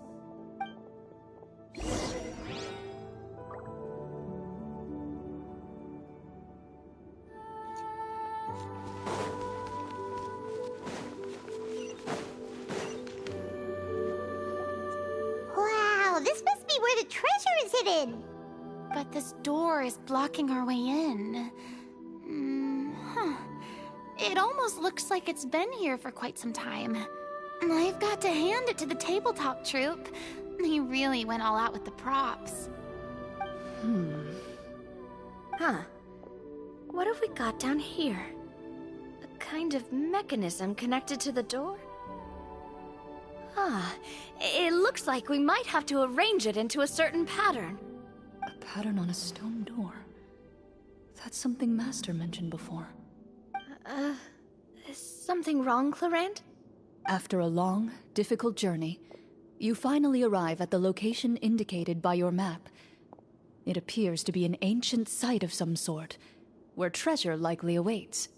Your surroundings are exceedingly quiet and serene, as if the secret that slumbers here has never once been disturbed.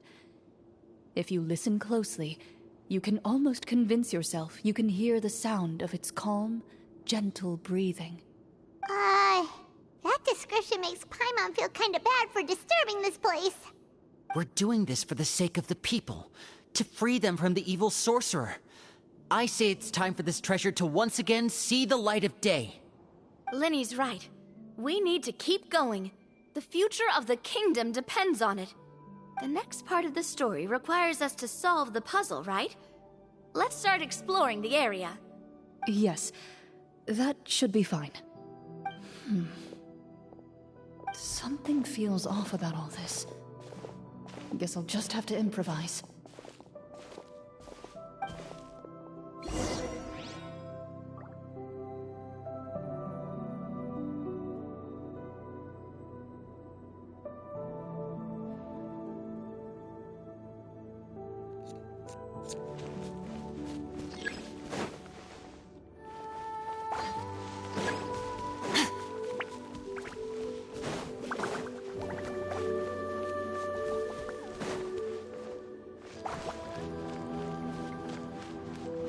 I found something! Found something here, too.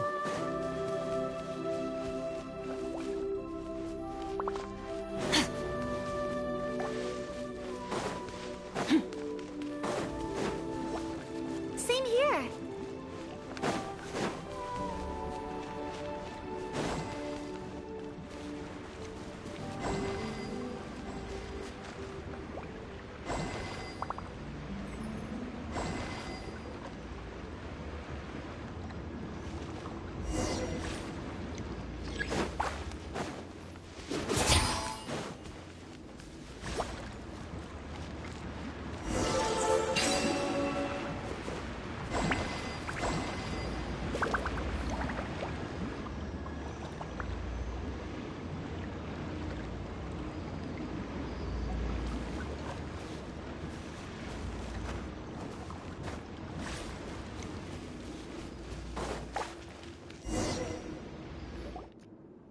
It worked! Something just appeared. Some kind of new mechanism, maybe? By solving the puzzles, you prove yourselves worthy of inheriting the secrets of the past. At the end of each puzzle, you're rewarded with With? a key.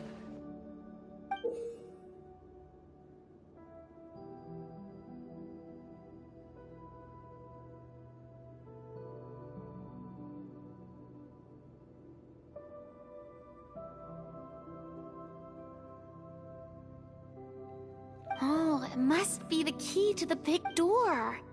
Huh? This is one of the Marechaussee Hunter keys that are passed down from generation to generation. It looks just like the one Master passed down to me. It is said that 4 keys in total are required to form the final, complete key. And it seems like we just collected 3 of them. That must mean... Huh? What's wrong? You hear a few strange noises. Suddenly, all the torches in the ruin go out at once. Huh? What's What's going on? Did we fall into another trap? For the sake of immersion, please close your eyes, everyone. Without the torches, the space is now completely dark, and you cannot see anything.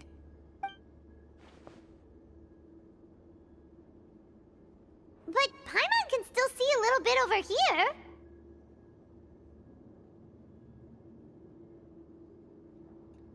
Oh, right, sorry. Suddenly, you hear the sound of footsteps pierce through the darkness. There's someone else here? Oh, this is so unsettling. I can't see anything. I've been discovered then? Wait, that voice, it's... You recognize the voice as belonging to the guard who led you to this place.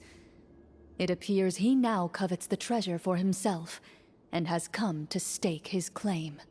Oh, so this is just part of the script. Then I can probably relax. Well, if we can't see anything, that means we can't fight to the fullest of our abilities. Should we retreat for now? Judging by the way he's holding his sword, he must be a real Marechaussee hunter. But this isn't part of the script. Retreat? That's not the hunter way. If it's dark for us, then it's dark for him. We choose to fight. Your choice is noted. Please keep your eyes closed until I tell you the torches have been relit. This battle will be in the dark. You got it! Well then, let us begin.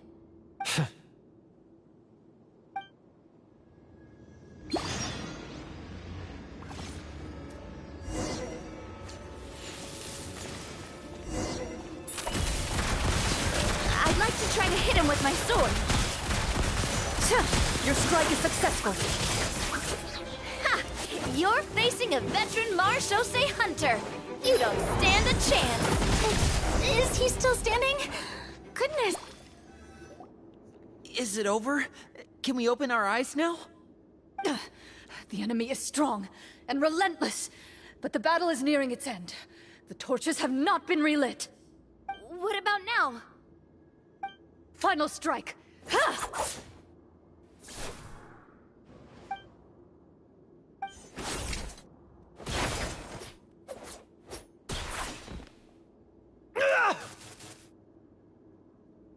Well, did we get him?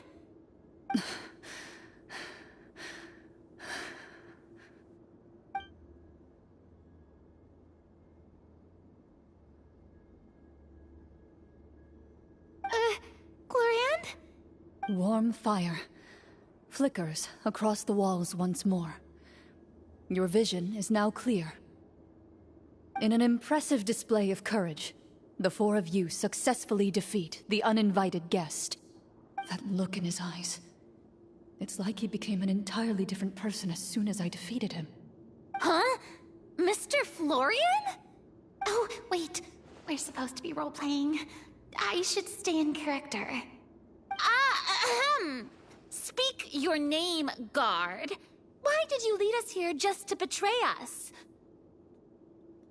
Is this treasure really more important to you than bringing peace to the kingdom?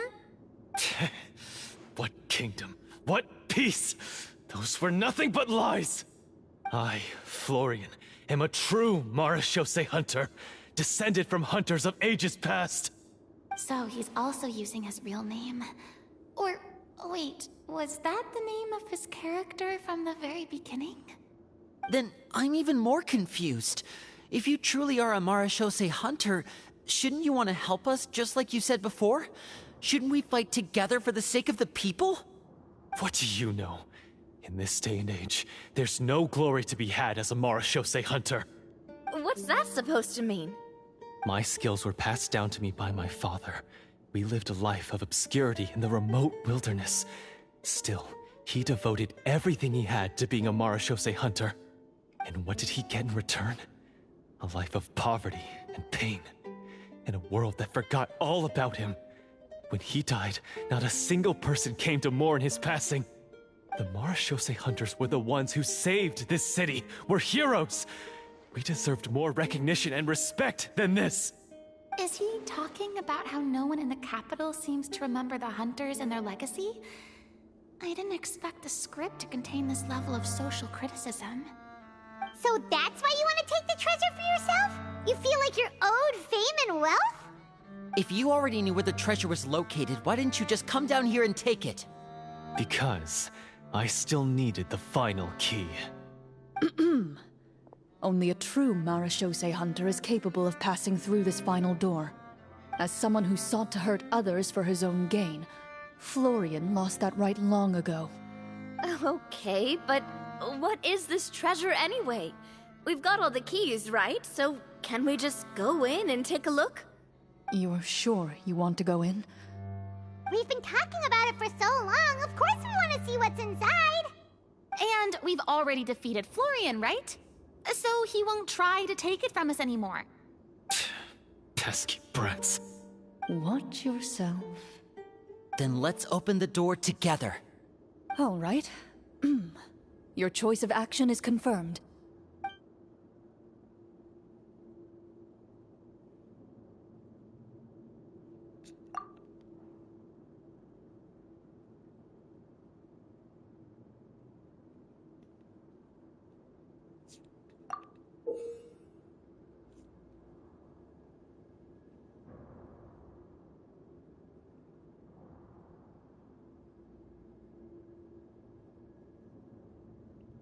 Before you, the door to the treasure, sealed and undisturbed for more than 100 years, finally swings open. You hear the shrill wail of the door hinge as it rotates for the first time after years of disuse, almost like a sleeping giant letting out an extended yawn. You get the impression that the secrets buried behind this door might be just as heavy as the sound you just heard. It's open! Come on, let's go in! Paimon wants to see what's inside! Ooh, me too! Ugh, uncovering hidden treasure is the most exciting part of adventuring. What do we have here? Uh-huh. A stone tablet? And some shabby weapons? You call this a treasure vault? Looks more like an abandoned warehouse! Maybe the troupe ran out of budget at the end? They provided a super immersive experience at the beginning only to drop the ball at the most important part? They could have at least filled this place with cardboard mora or something! Wait, I get it now.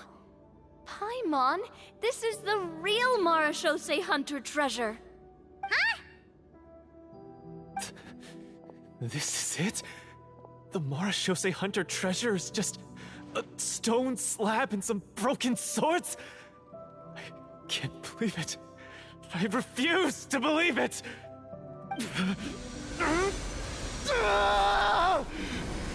Whoa, are you okay? The Marashose hunter before you appears to suffer a serious mental breakdown. He needs to leave the room for a moment to collect himself. One of you seems to understand the significance of the treasure already. If the rest of you wish to follow suit, you may remain here in the meantime and explore your surroundings.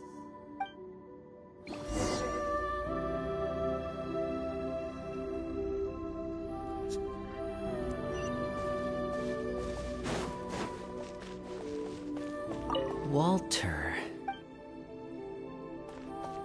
What is the trick?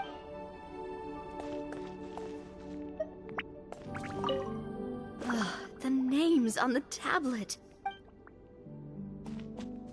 The old and broken weapons.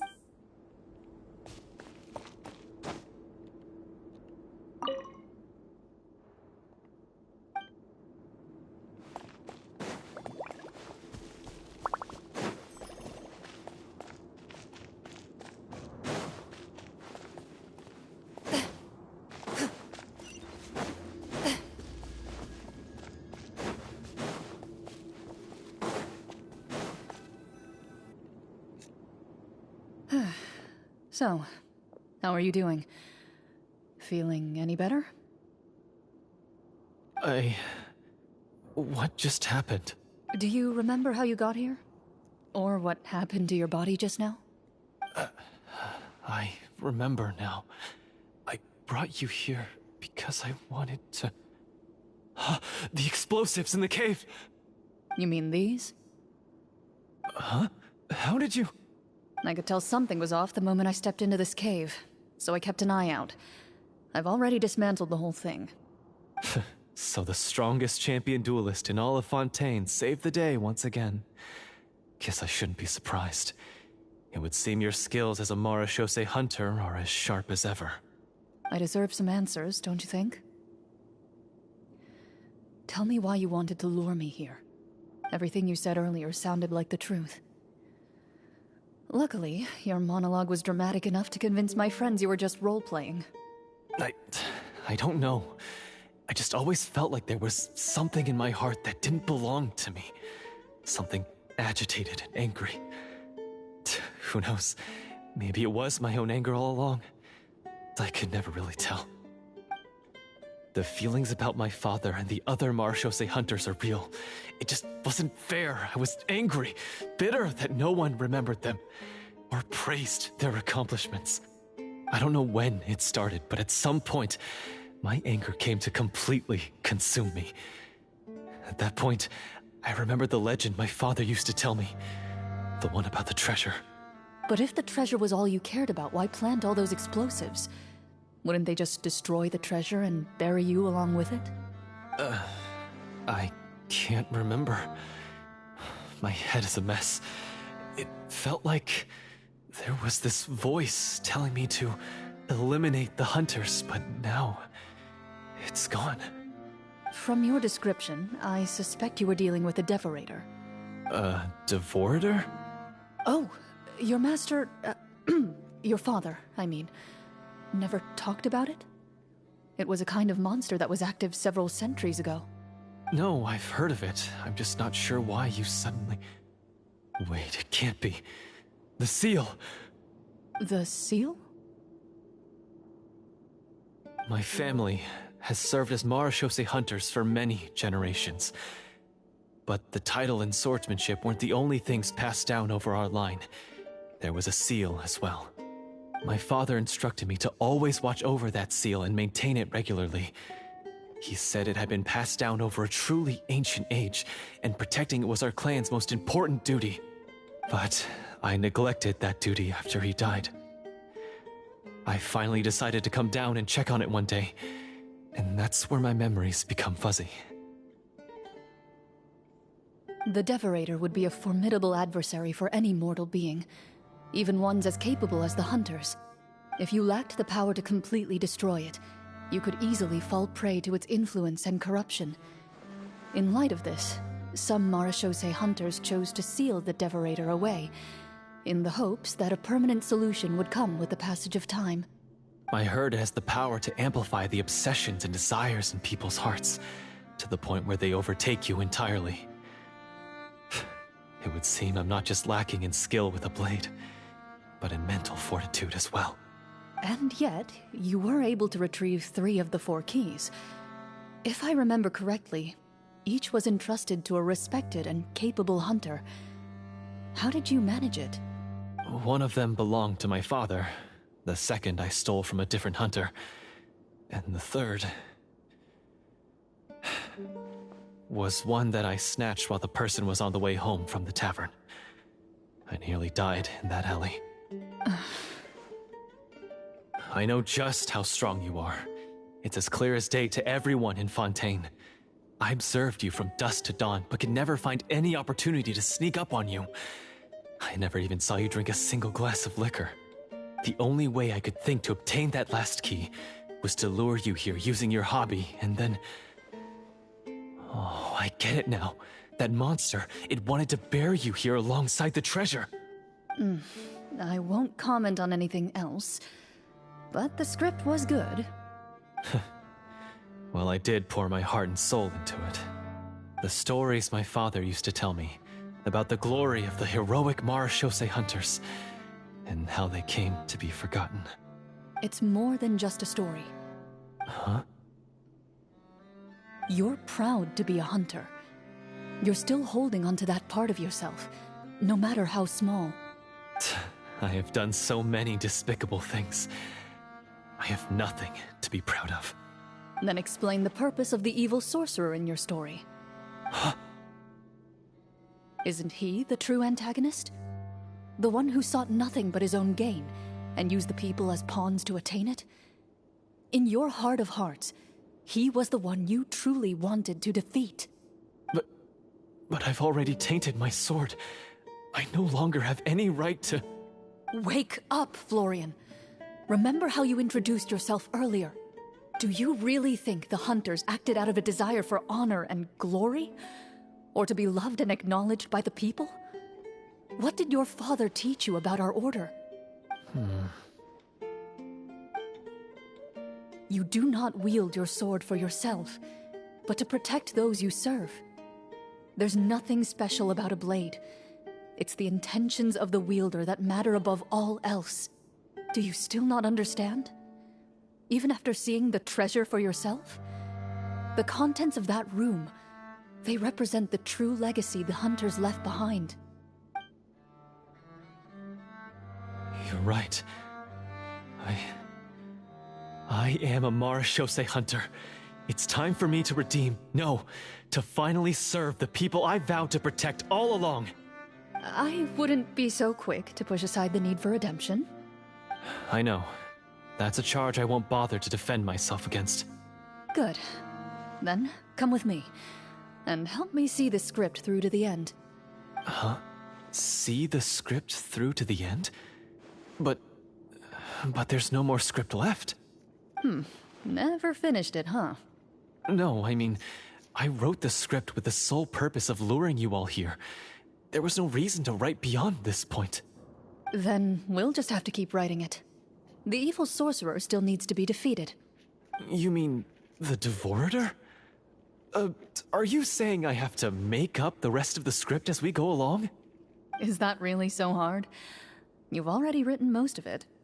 Surely you can write an ending where the hunters win and justice prevails. I'll be there to help you too. You aren't afraid your party will fall into danger? I know what my friends are capable of, and they're all quite skilled. Besides, I need their help. Then, are you going to tell them the truth about all this? I don't intend to spoil the fun. Sometimes, protecting dreams and fantasies is more important than exposing the truth. Don't you think?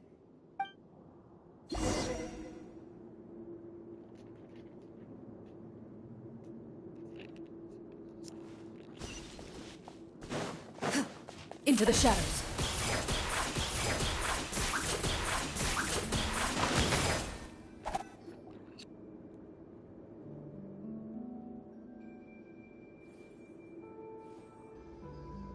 They're back!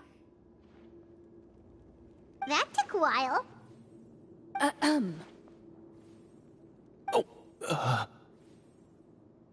Ahem! My fellow Marashose hunters, please forgive me, for I have sinned. Tone it down. Sorry. After crossing swords with you and witnessing your courage in battle, I've rediscovered my true self and regained my pride as a Marashose hunter. Oh, do I smell a redemption arc? I confess, I was brainwashed by the evil sorcerer.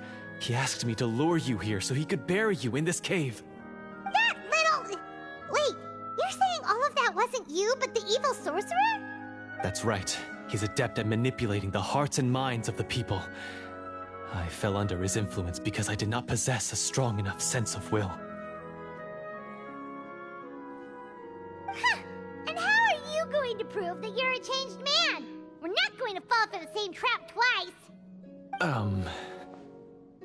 To be perfectly honest, I only came to my senses after seeing the treasure. It reminded me of my father's past teachings. The treasure was actually... The names of all the Marashose hunters from ages past and their weapons? Wait, you already know? Of course. Don't underestimate a veteran role player's exploration skills. Oh, wait, I mean, Marashose Hunter Navia's exploration skills. We just finished reading through the content of the stone tablet. That tablet recorded the lives of some fascinating people. For example, this Marashose Hunter called Est. She inherited the responsibilities of the Golden Hunter and passed judgment on many people. But in private, she had a very easygoing personality. Her favorite pastime was singing and dancing with her friends, and she was said to have a beautiful voice. So, she was just like you. Oh, you really think so? Well, when you put it that way, I suppose I also have a few things in common with this Walter. Working as an executioner, he supposedly used a countless number of tricks to confound his enemies in battle. Oh, if only I could have seen the feats of magic he pulled off back then. Their lives were all so exciting. You could write so many cool books about their accomplishments. How could they have all been forgotten? Because they chose to be. To hunt monsters that only appear in the shadows, you must also operate in the dark. To be a Marashose hunter is to willingly give up on wealth and fame. Then this stone tablet must have been left behind by their companions. That's right. Few Marashose hunters ever revealed their identity to the public. They always protected the city from the shadows. The only time they spoke of their accomplishments would be at night, when they gathered with their fellow hunters in front of the bonfire to share stories of the monsters slain by their hand. So, this tablet was created not so that the hunters would be remembered by the people, but so that they would be remembered by each other. No wonder this place was so well hidden. You regard the stone tablet in solemn silence. The names of your comrades etched onto its surface serve as a reminder that you are never truly alone. The tablet proves that, although a hunter walks a shrouded path, it is not a solitary one. There will always be those who walk beside you, a fact that remains as true today as in ages long past. Their legacies shall continue to be passed down from generation to generation, as everlasting as the stone onto which their names are carved. Father, you once told me that I should seek out the treasure if I ever became lost. So this is what you wanted me to find.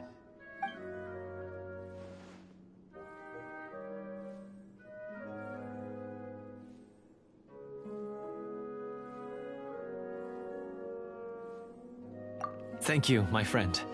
You are very kind. I implore you, everyone, please give me a chance to make up for all I've done.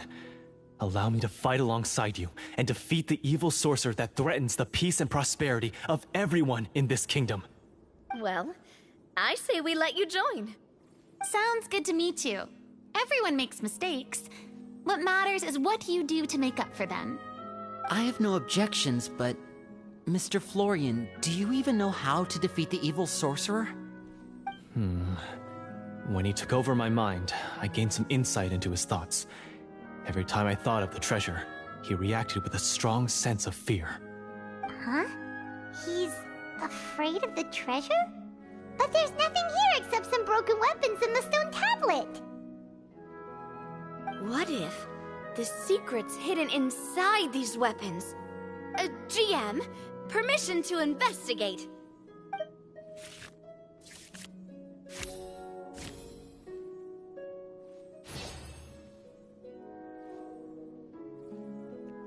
At first glance, the weapons appear absolutely ordinary. But as you observe them, you notice a faint energy emanating from within. These blades have slain countless monsters. Though it's been a long time since they were used in battle, their edges remain sharp, as if they're simply waiting for the next worthy hunter to carry on their legacy. So basically take these with us, right? I'll take this weapon, since it used to belong to Est. Maybe it'll find comfort in being held by someone who appreciates the arts. Ah, good idea. I'll take Mr. Walter's bow then. From one archer magician to another. Paimon's gonna pick a cool weapon too!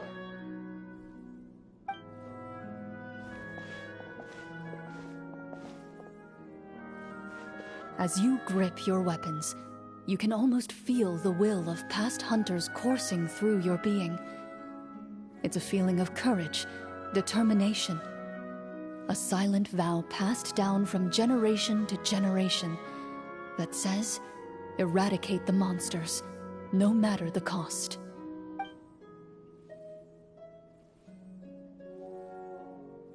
Mr. Florian, do you know where to find the evil sorcerer? I was able to see his surroundings when our minds were connected. I believe he's currently hiding out at the church in the kingdom. We must be extremely careful. He's spent so long living among monsters that he's now taken the form of one. He will not be easily defeated. Then why don't we explore some more and try to find some higher level gear? We don't want to just fight him and lose, right? Oh, No, we have to strike now. He was greatly weakened when I managed to break out of his control. If we let him rest, he might have time to escape. I agree with Mr. Florian. We've got to act while we have the advantage. Don't forget, the people of the capital are counting on us. Yeah, now that we've got a plan, there's no point in waiting. The longer this drags on, the worse it will be for everybody. Yes, that's what's called...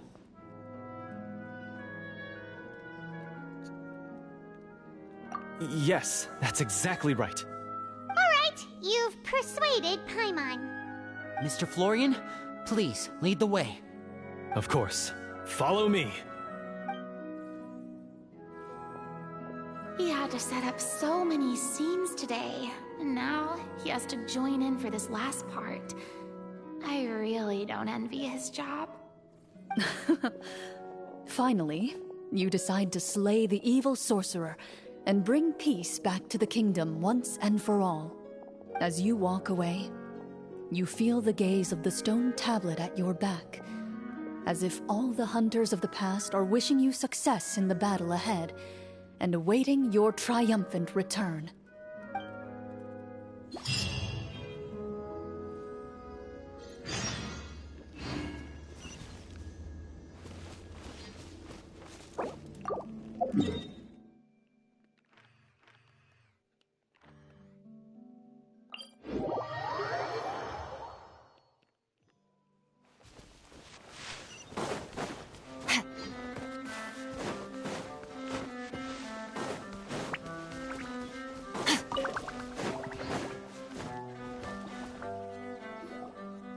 Finally, you arrive at the church Florian described. As you approach, an ominous aura surrounds you. You get the sense that your enemy is close at hand. How strange. This uneasy feeling seems so real. How did they manage that? Now, it is time for the final battle. Let's go!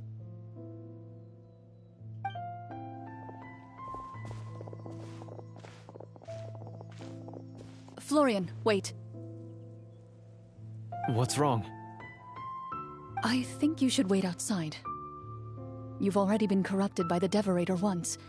It could easily re-enter your mind and take control of your body. I don't think it's a good idea for you to be this close. If it corrupts you again, it's possible you might take on a new form entirely. That's exactly why I have to go. Why I should be at the very front. You mean... Yes. I intend to lure it into my body. That's too risky. If things get out of hand, I might have to kill you. Do you understand how dangerous this is? I understand, but if I do this, you'll have a clear and visible target. The Devorator will have a hard time passing up a chance to enter a body it knows how to control. You won't have to worry about any of your friends being taken over. You're not like me, Miss Chlorinde. You're a just and powerful Marechaussee hunter. The monster broke free due to my error. It's only right that I shoulder the responsibility for its destruction. This is It's something that I have to do. Consider it a duel to restore my honor. My only request is that you give it your all.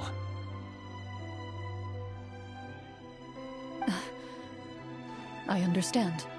Then, as a champion duelist, I hereby accept your request for a duel, and extend to you my most sincere regards. Thank you. The battle is now upon us. Let the Devorator once again tremble under the blade of the Marechaussee hunters.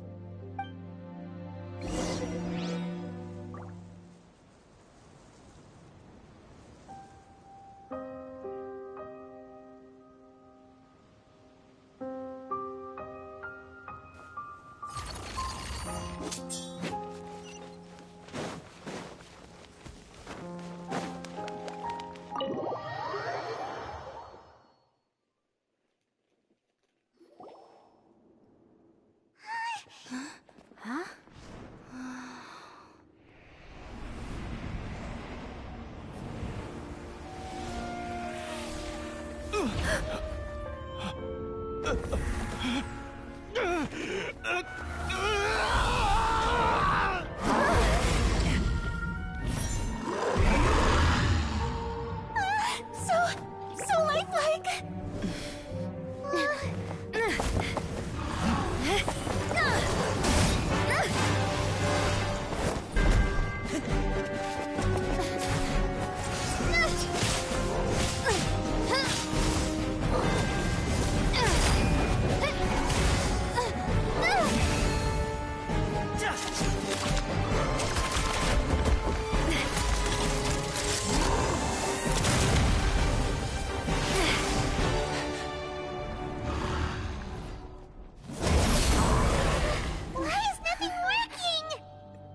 This foe is not invincible.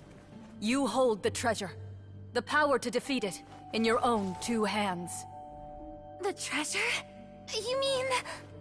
The names! It's the Marechaussee hunters' names! How are we supposed to... You forget, Paimon? There's still one skill we saved until the very end. Hunters fight not for fame, but to aid the people whenever they are summoned. Walter the Marechaussee Hunter, master of 1,000 tricks, executioner of the Phantom Hunters, I call for aid! Est, the Marechaussee Hunter, inheritor of Cassiodor's will, judge of the Shadow Hunters. Answer my call!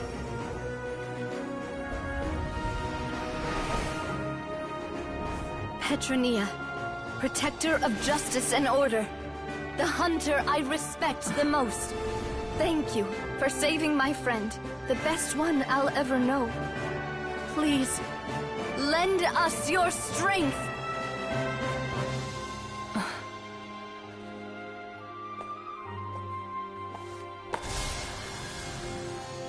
We have come to answer your summons.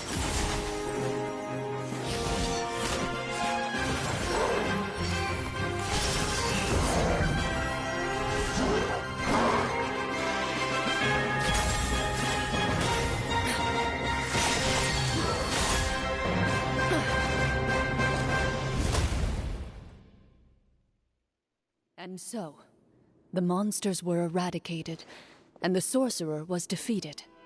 Peace soon returned to the capital. Those in the court, manipulated by the sorcerer, also recognized the errors of their ways. Some remembered the names of the heroes who saved their kingdom, but others simply continued their lives none the wiser.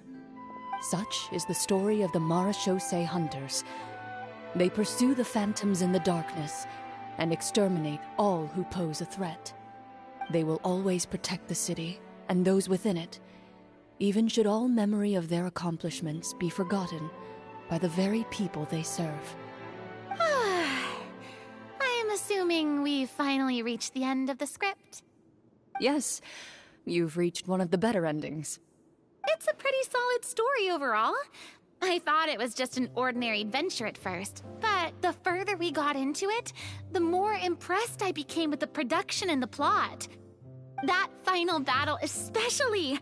All the effects were super realistic. Oh, right. Yeah, totally.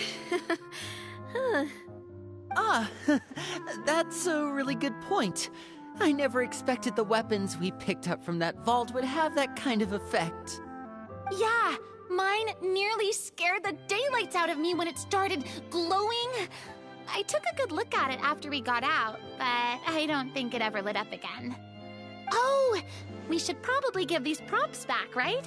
I'll just leave mine here. Did you have a good time? Of course. Let me know if another script like this comes around. Sure, no problem. Then I'll head back for now. I think I need some time to fully digest everything that just happened. Once Mr. Florian is awake, please pass on my regards to him. He must be extremely exhausted to have passed out cold like that. You're right. He's had a lot to deal with. Well, see you all some other time. Toodaloo!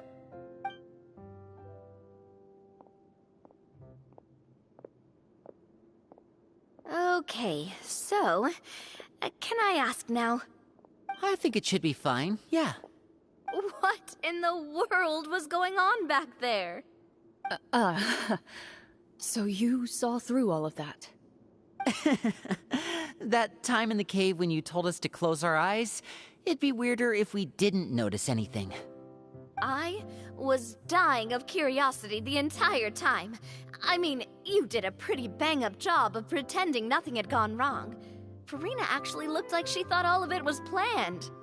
Guess none of us wanted to be the one to break the illusion. What are you all talking about? Oh, wait. Don't tell me you never... Ugh, this is all my fault. It's not too late to cover your ears. Here, partner, I'll do it for you. Bit late for that, don't you think? You're saying everything that happened back there wasn't actually part of the script? It's probably more accurate to say this was never a real scripted story to begin with. What? So loud. My head. Hey, you! Get up right now and explain yourself! No shaking, please! Oh, my head.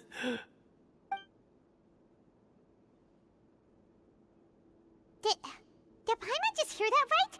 You guys made up that whole last part on the spot? It's not nice to lie to people, but Paimon's gotta admit, that was a really good story, Florian. Oh, and nice improvisation, Chlorinde! Yeah, it was like watching a magician improvise a spectacular magic trick after forgetting an important prop. If Paimon knew something was wrong with that vault, she would have floated straight in the opposite direction. Everything was under control. As if you've ever described a situation as being out of control. I'm pretty sure any situation you consider to be easy to handle would scare a reasonable person half to death. Guess I'm just used to it. You must run into a lot of unexpected situations then. That explains why you're so good at coming up with things on the spot. As for you, Florian... I know there's no excuse for what I did. I'll turn myself into the guards at once, confess my crimes, and accept any punishment that comes my way. I would say you've already suffered more than enough. What? You may have been blinded by fame and fortune in the beginning, but your actions during the final battle had proven you to be a true Marechaussee hunter. You'll be far more used to the city above ground than below. Your job as a hunter is more important. But... Of course, you'll still need to take the keys and pay a personal visit to the 2 hunters you wronged. Prepare to accept any terms they give you as well. Yes, of course. As far as I'm concerned, though, your showing in the duel was enough to prove your honor. Then I'll do exactly as you said. I'll go return those 2 keys right now. Thank you so much, everyone. I'll do my best to prove myself worthy of the second chance you've given me. I swear this on my name and honor as a Marechaussee hunter. Until we meet again, everyone.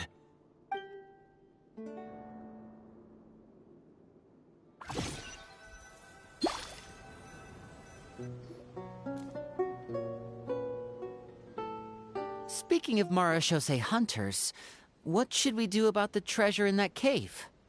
Leave it be. Are you sure? We could show it to people, make it so that the hunters are remembered. Don't you want that? No. Every name on that tablet made the same choice. All hunters know what the path entails. I am no exception. My identity as a Marachose hunter is not something I need people to remember. I wish only to be recognized as a champion duelist. Nothing more. That's certainly very different from the path of a magician. Still, I admire your decision. Wait! Paimon just remembered something. If there were no special effects involved, why did our weapons begin to glow during the battle? That's because the Marachose hunters of ages past would often imbue their weapons with special enchantments to suppress the monsters. Whenever a monster was nearby, their weapons would start to glow. Oh, so that's why they had an effect on that guy near the end. I really thought the summons were doing all the work. Well, I'm sure the summons were a part of it too. Oh? How so? This particular devorator probably hailed from the same era as the hunters we saw in the room. The names you recited all belonged to the bravest hunters. Countless monsters fell to their blades. That's likely why the devorator visibly reacted when you said them out loud. So the names held the power all along! Navia. Everything you said during your summon. Huh? Oh, I meant what I said.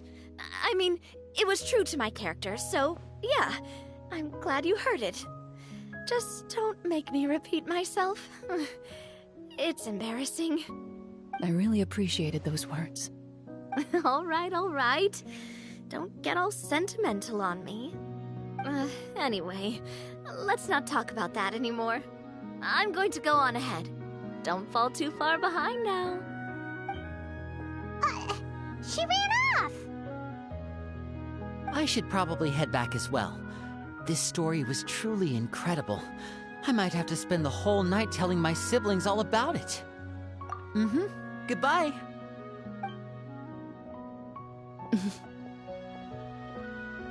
Traveler, should your name and deeds be forgotten, what do you think the significance of your journey will be? I suppose the significance would be the journey itself and the world we helped create.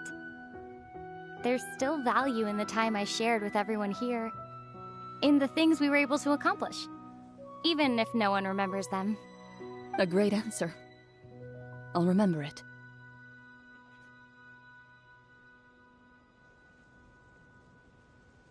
Me?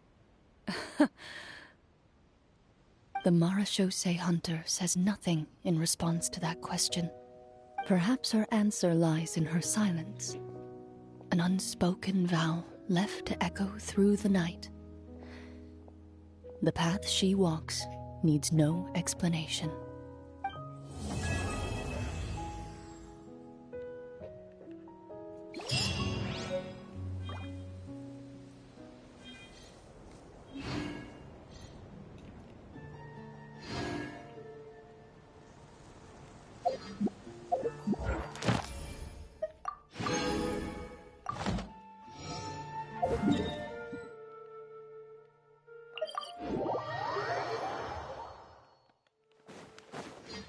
Ad Astra. Thank you for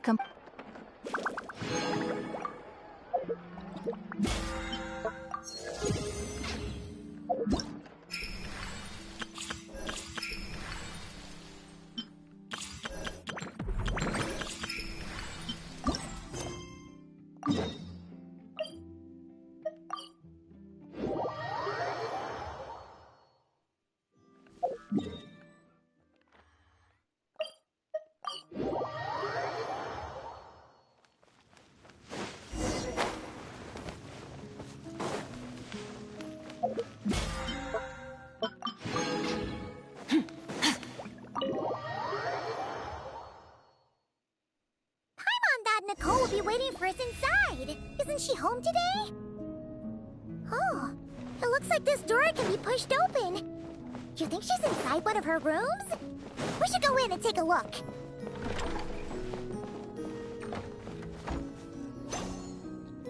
Nicole! Weird. She's not here either. Are you in my studio already? Did you notice my flower collection? I've been growing samples I collected from all over the world. I'm afraid I can't tear myself away right now.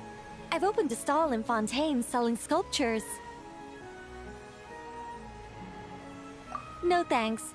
This is my only chance to put pen to paper, even if I'm mostly just writing down numbers. But I know it's not often you get the time to visit, so feel free to start without me. By the way, I left you a scroll. I think I put it next to a statue of a finch near the west wall. Why don't you see if you can find it? Found it! Then let my silent guide help you on your way. Good luck!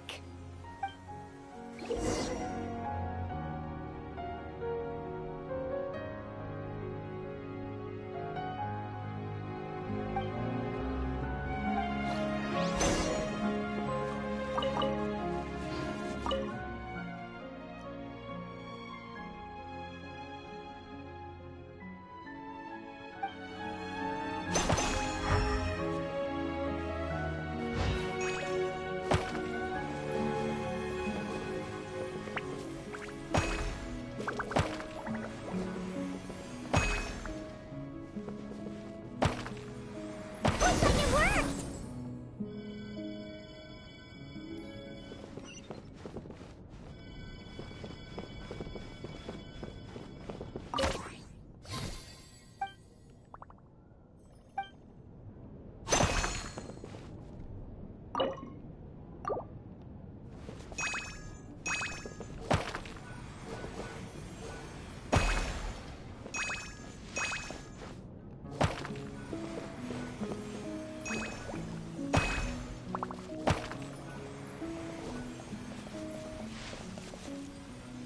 This one's in the right place too!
Do you need some help?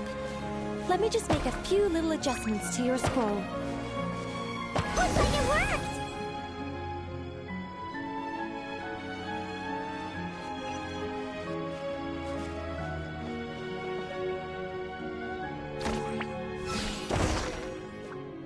Congratulations!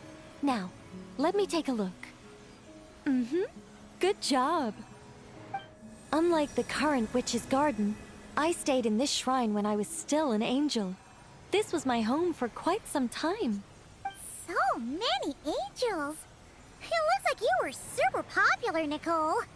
I don't want to blow my own trumpet, but everyone used to love listening to my stories, especially the ones about living among humans, sending them omens and guiding them to build great civilizations. Every time I got to a good bit, the other angels would stop what they were doing and hold their breaths, hanging on to my every word. You couldn't hear so much as a harp string tremble or a paintbrush scratch on the surface of a canvas. And then, the interwoven colors and hues would bloom, there would be music and light illuminating everything in its golden splendor. A rapture of jubilation and joy. Oh, that sounds wonderful. Oh, it was, Paimon. It was. Even though those wonderful days are gone, life remains full of happy surprises. Wait a second. Someone actually had the gall to steal my sculptures while I was reading my newspaper?